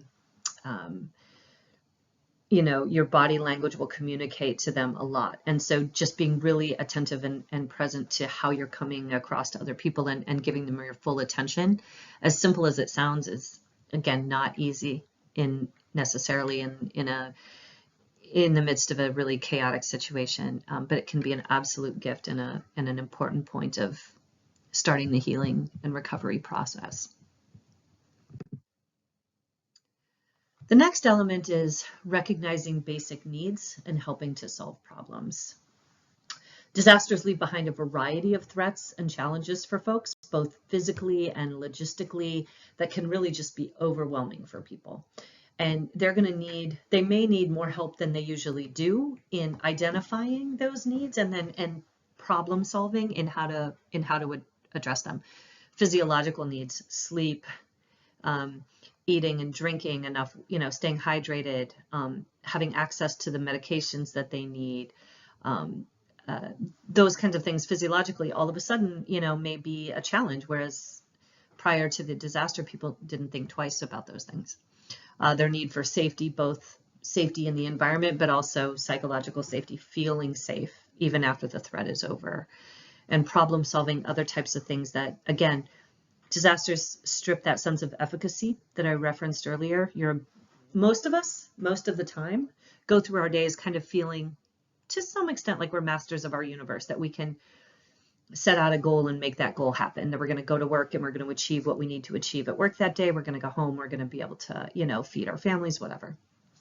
And disasters kind of pull the rug out from underneath all of that. And so people are temporarily kind of frozen and may not, and again, they lose access temporarily to the rational part of their brain that allows them to do that kind of problem solving. And so you may need to temporarily step in and help people make decisions who aren't used to needing help making decisions. So, as an example, I worked at a shelter at a civic center following an apartment building fire here locally in the Hudson Valley. And there was a mom and her 3 children who were staying in the shelter, and she didn't know where her driver's license was or her identifying documents, and she was really, really worried about how the bus was going to know where to come to get her kids to get them to school the next day. And she also hadn't eaten. She couldn't remember the last time she had anything to eat. And in that moment, in her sort of jumbled cognitive state, she wasn't really even able to prioritize one of those over the other. And so part of what I was working on was helping her sort of triage which of these problems we're going to tackle first. And so the first one really in my mind needed to be, let's get her something to eat. And so I sat on the floor and played with her kids so that she could have a plate of food. And then we worked on, it seemed like the next, perhaps most important one was figuring out the school and how's she going to get her kids to school the next day. Then we could tackle some of the bigger issues that were going to take some time, like replacing her identification and things like that. And again, this isn't a person who under normal circumstances would have needed any of that help. It's just remembering that people are losing access to the cognitive rational problem solving abilities that they fully possess. So as I just said, people are distracted, they're confused. Guiding people toward productive choices, as I was just describing, is important, but you also don't want to strip that away from the survivor. You want to be able to support them in their decision making, but without taking over, because taking over and doing things for them undermines the reestablishment of a sense of efficacy that we're trying to promote. And so one important sort of useful strategy here is to think about giving people sort of multiple choice options instead of asking open-ended questions. So, especially if you're trained as a mental health provider, we're really trained to not, to always ask open-ended questions, right? Like, so what do you think you would like to do next? Or what do you see as your choices here? Things like that. But when someone has just experienced something traumatic, asking them an open-ended question like, what would you like to do next, can really just cause complete overwhelm. And so it might be useful in those circumstances to say, We can do A or B or C. Which one of those do you feel like we should tackle first?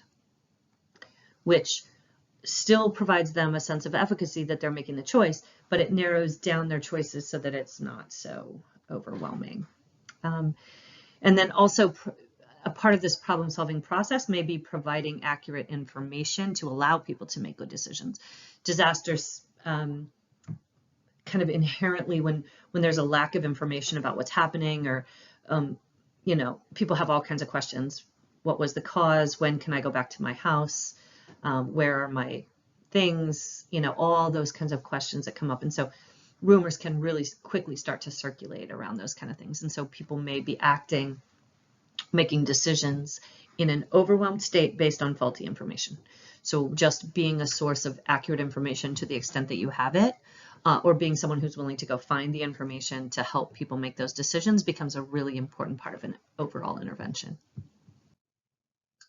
The next element is validating feelings and thoughts. Really, this is kind of the core of psychological first aid. People and supporting people in any way following a disaster, really anytime people are needing additional support. What people really benefit from is having their experiences, their thoughts, their feelings validated by another human being. Feeling heard and understood at a deep level is what we all need as humans, particularly when we're struggling. And so, when someone has just survived a disaster, which for most people is a new and very confusing situation, they really are struggling to kind of reorient themselves to the world. Just having someone there to validate what they're going through becomes really crucial. And so this may be about helping people identify and express their feelings and tell their story, or not, depending. We'll talk more about that in a second. And validating that people have been through something difficult, even if someone else has gone through something more difficult. Sometimes people are hesitant to acknowledge or give themselves permission to feel what they're feeling, or to really feel their loss, because someone else has lost something more than they did, for example.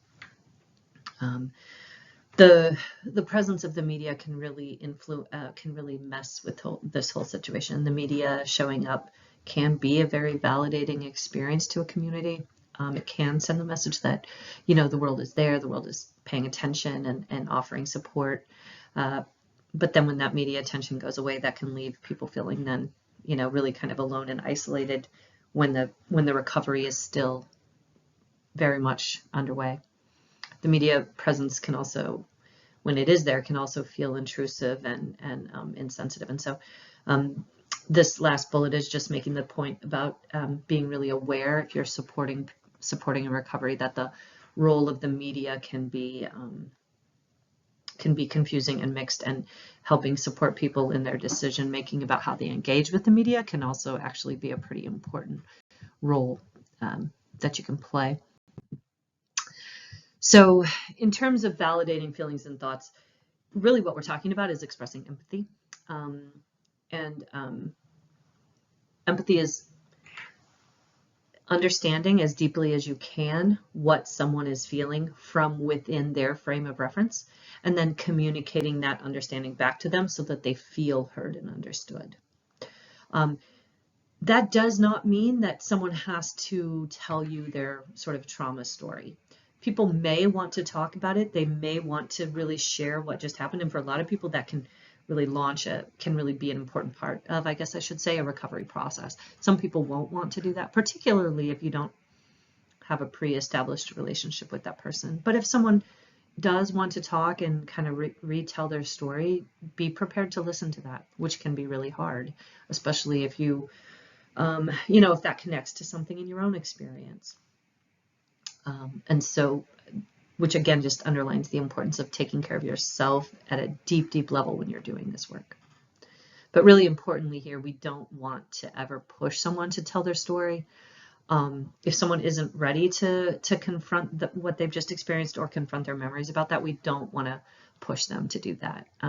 We can pretty much trust people's recovery timeline in terms of when they're ready to share their story and talk about it. And so inserting ourselves into that recovery timeline is often not a helpful thing to do.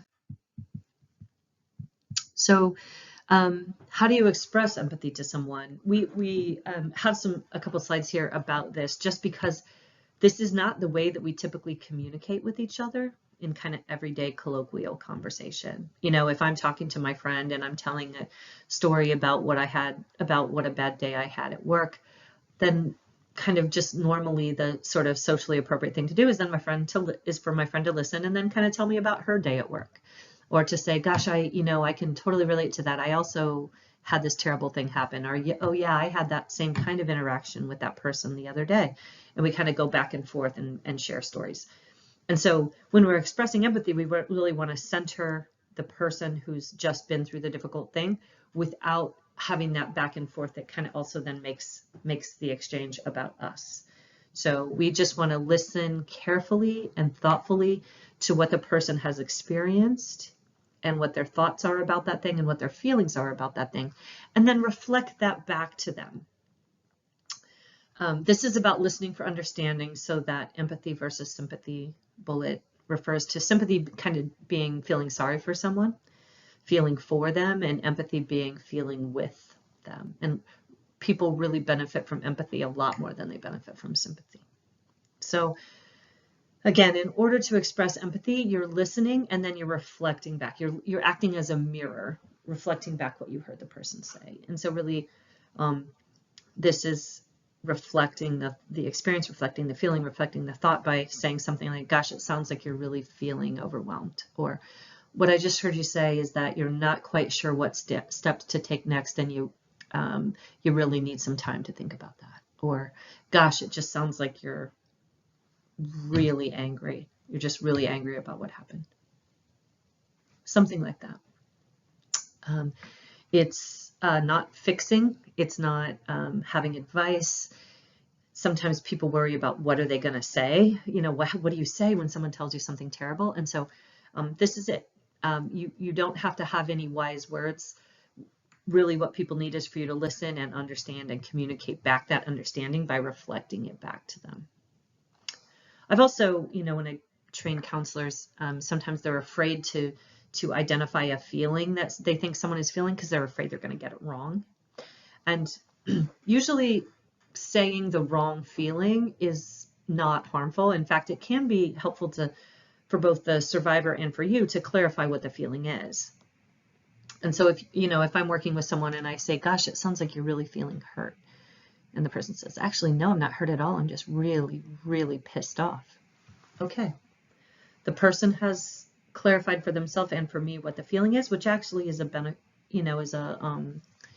can be beneficial for both. And so you could just say something like, okay, gosh, thank you for clarifying. I understand now that you feel angry, not hurt. Tell me more about that, or something like that.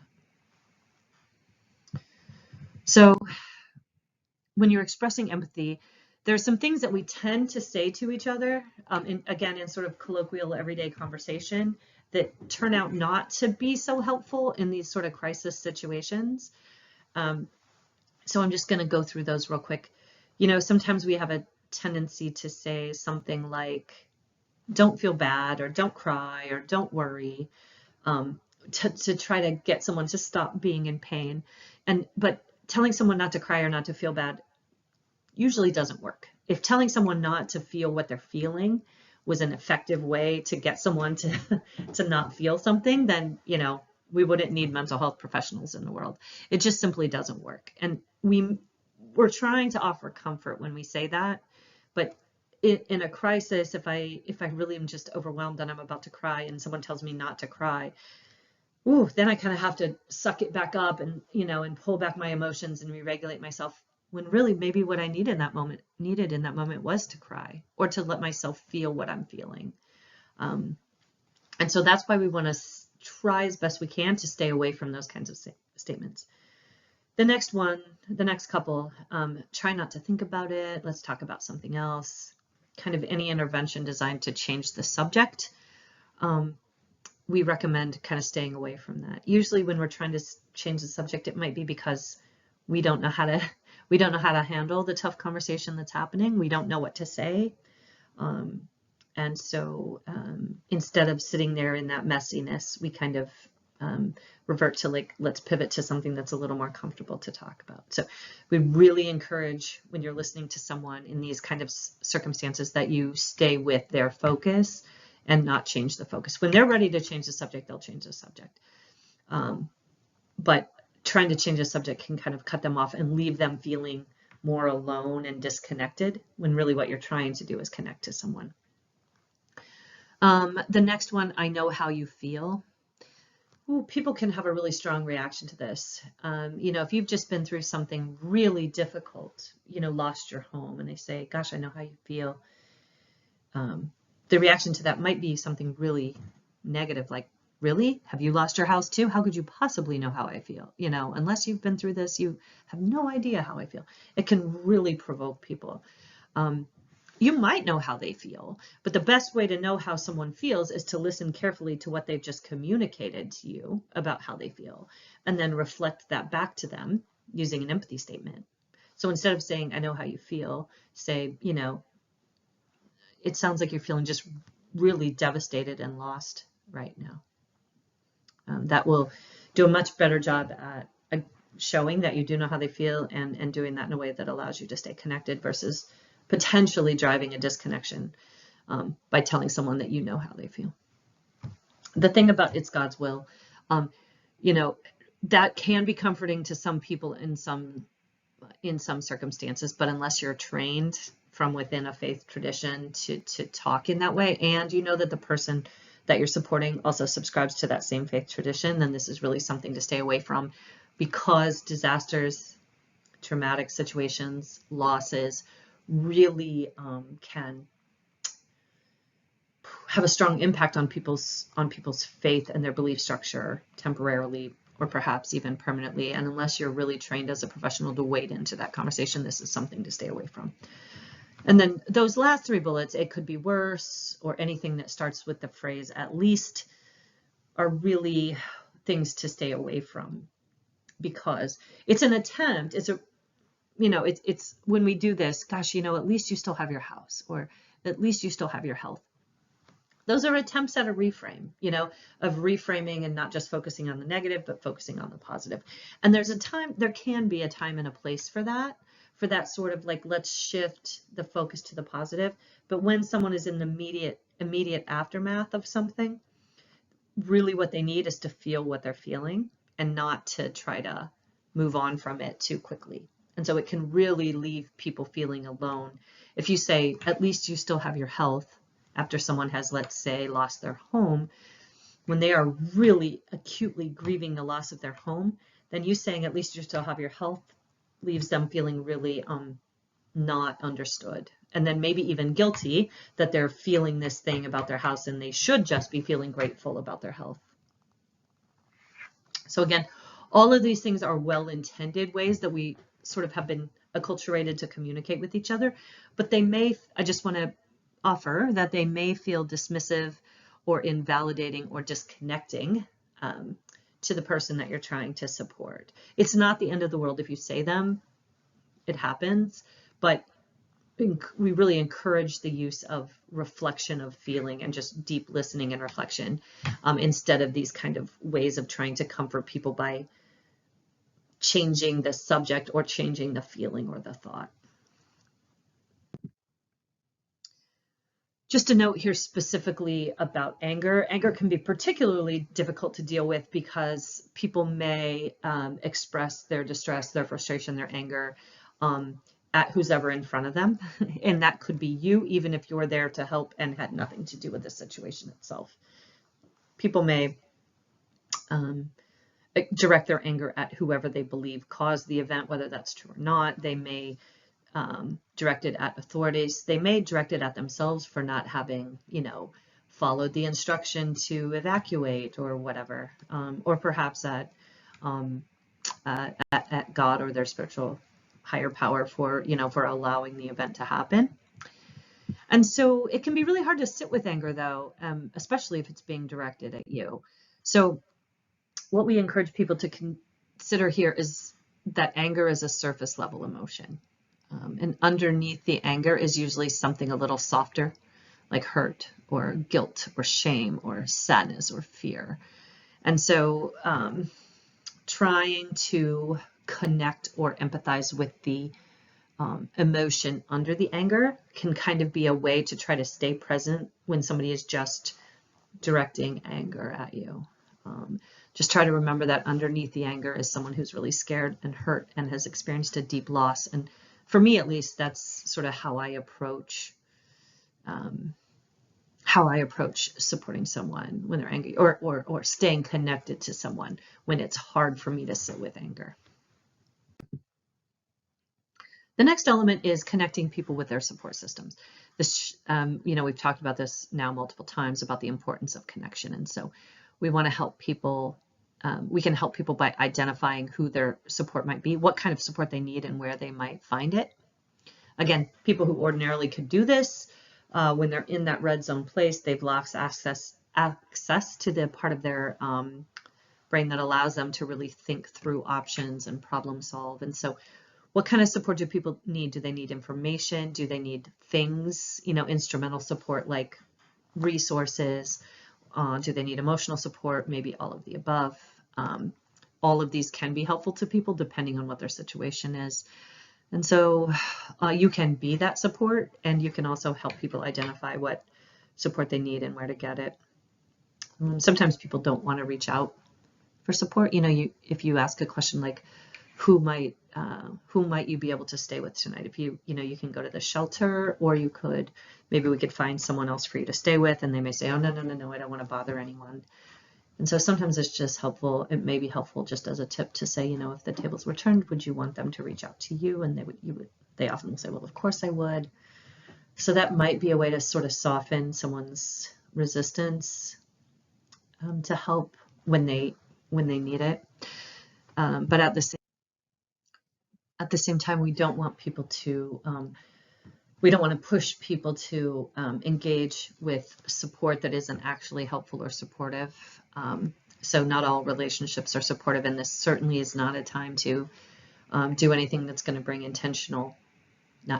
bring more negativity into a situation by, through relationships that are conflictual or potentially even dangerous.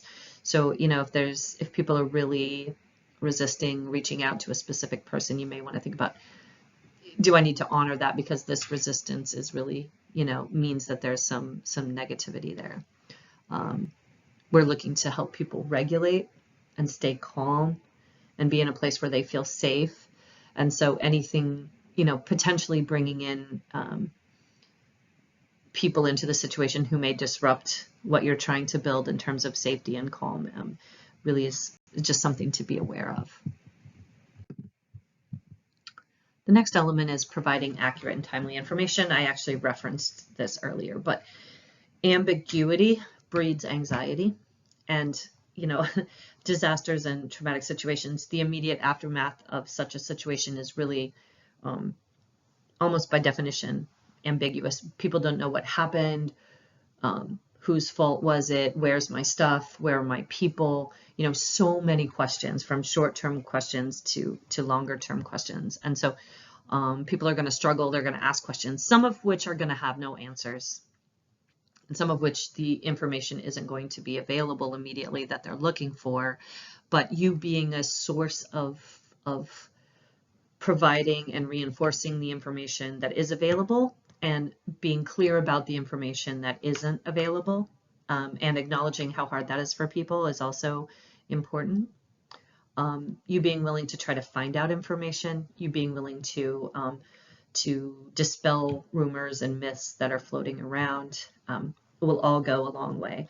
I also want to say here, remember that people aren't really in a place of processing information the way that they normally do. And so this is a time when you may need to say something multiple times. People may repeat the same question over and over, or they may not remember the answer that you gave them. Make information available to people in as many ways as possible. So, saying it out loud, having it in written form, having flyers available, putting it on social media as appropriate, all the ways to have multiple ways for people to access the information that they need, because they may not process it like they usually do. And then the next element is really about psychoeducation, providing information to people about stress reactions, helping them understand what's happening to them can really be helpful. People feel overwhelmed. They don't necessarily understand their reactions.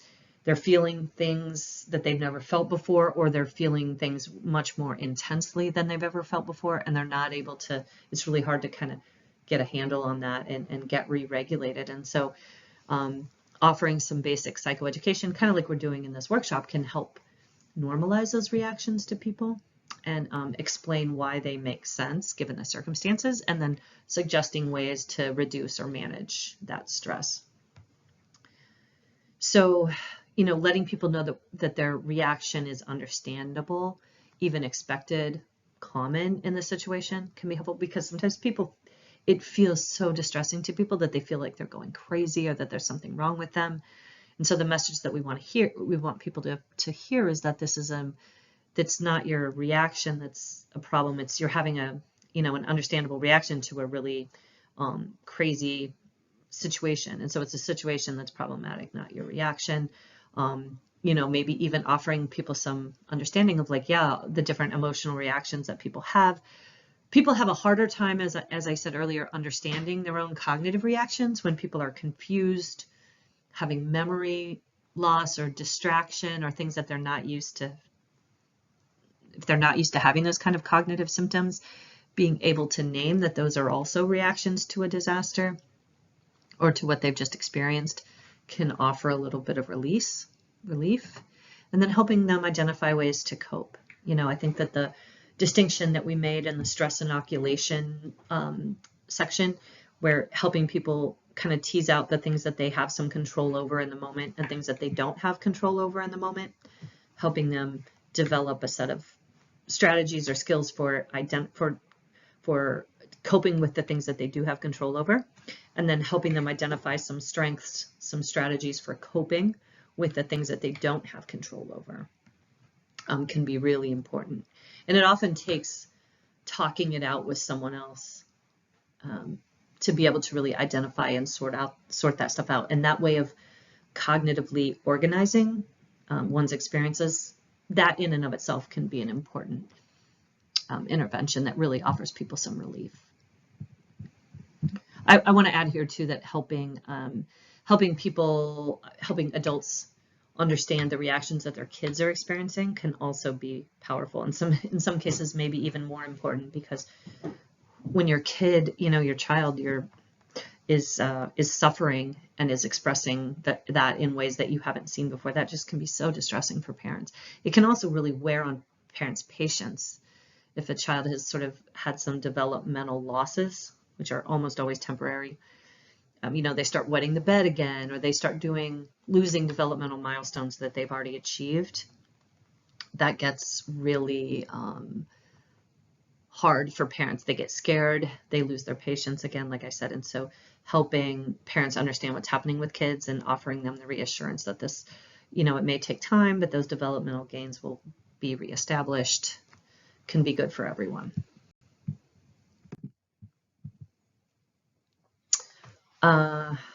I already said all this. Just a reminder that you don't want to force information on people who aren't ready for that. As I said earlier, understanding people's timing or valuing and trusting people's timing is important as well. And if you're trying to push information about coping onto somebody who's completely overwhelmed and not able to hear it yet, it won't do much good and might actually increase everyone's level of distress and agitation. So this last element directly relates to the previous one, and this is about reinforcing people's strengths and encouraging positive coping strategies. Part of this is helping people identify or re-identify what they do to take care of themselves, what they do that are able to do that feels soothing to them, how in the past have they gotten through difficult times, what skills or resources or people do they use for that purpose. People who are, again, who go through their days, most days, fully able to be confident and strong and take care of themselves when that has all just feels like it has completely come crashing down. People may need some help in remembering what they do to cope, or what feels good to them, what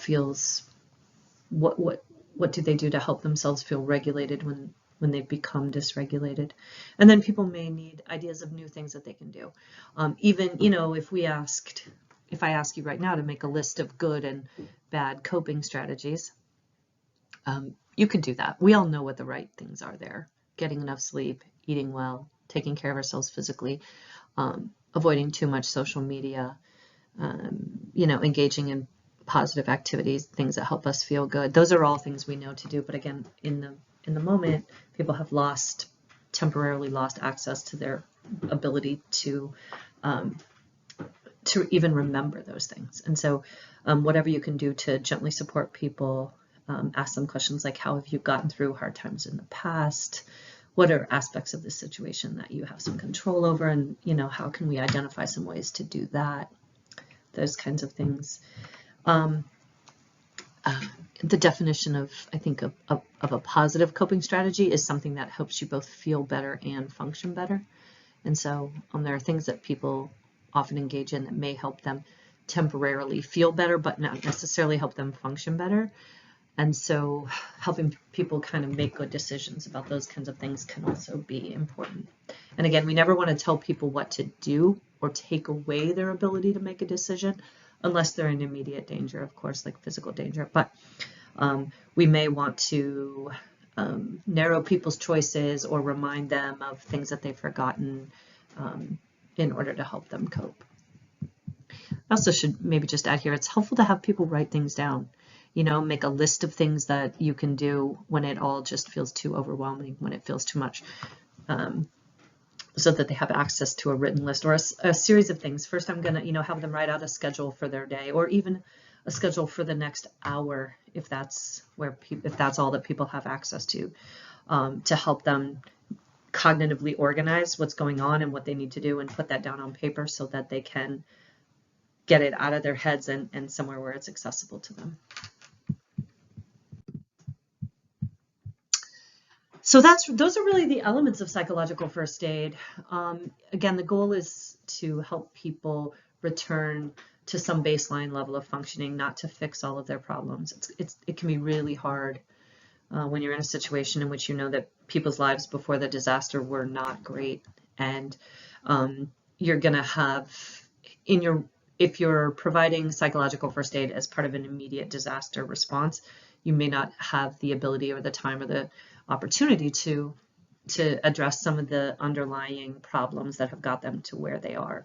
But helping them be able to just be regulated and feel supported in the moment is really important, even though it may not feel like it's enough. And not everybody is going to need the same thing from you for a variety of reasons, including very important cultural differences. People may not even want to talk to you as a stranger. And so just respecting where people are coming from and how their background, whatever that is, shapes what they need and how they can receive help in the moment is important. And in terms of PFA, this has just been an overview. And if this is something that's of interest to you, or something that you feel is something you want to have as a skill set for yourself, I would encourage you to look for a longer training that includes some role play or some practice components. This stuff seems really kind of 101 when we're just talking about it, but in the moment, in the intensity of an actual disaster response, it's a much different situation to kind of have to think, what do I do in this moment with this really distressed person in front of me? So the more practice and experience you can get with this, the better off you'll be. Okay, so in this last segment, we just want to briefly talk about, when early intervention isn't enough. There will be a certain number of people from following any disaster or traumatic situation who are at risk of going on to develop a diagnosable disorder of PTSD or something similar. And I want to just talk a little bit about that. And if people do end up needing professional treatment, mental health intervention, whether that's yourself or someone that you're connected with, just kind of giving you a little overview of what that treatment might look like, just to kind of demystify it a little bit, maybe reduce the stigma, give you some things to think about as you're thinking about what kind of treatment do I get and what's that going to look like. So you've seen this before. We talked about the immediate reactions following an traumatic event can be supported using psychological first aid. But again, there will be a certain number of people who go on to have longer term challenges. And the good news here is that there are effective treatments for that. We do know how to treat PTSD. We do know how to treat other types of diagnoses that come about or can come about in the aftermath of a disaster. So there's really a strategy for dealing with this that is sort of this inverted triangle.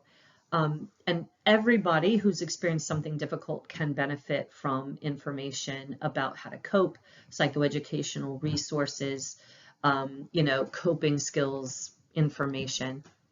And then pretty much also everyone can benefit from psychological first aid, which is the set of tools and elements that we've just talked about that are intended to promote safety, calm, connectedness, efficacy, and hope.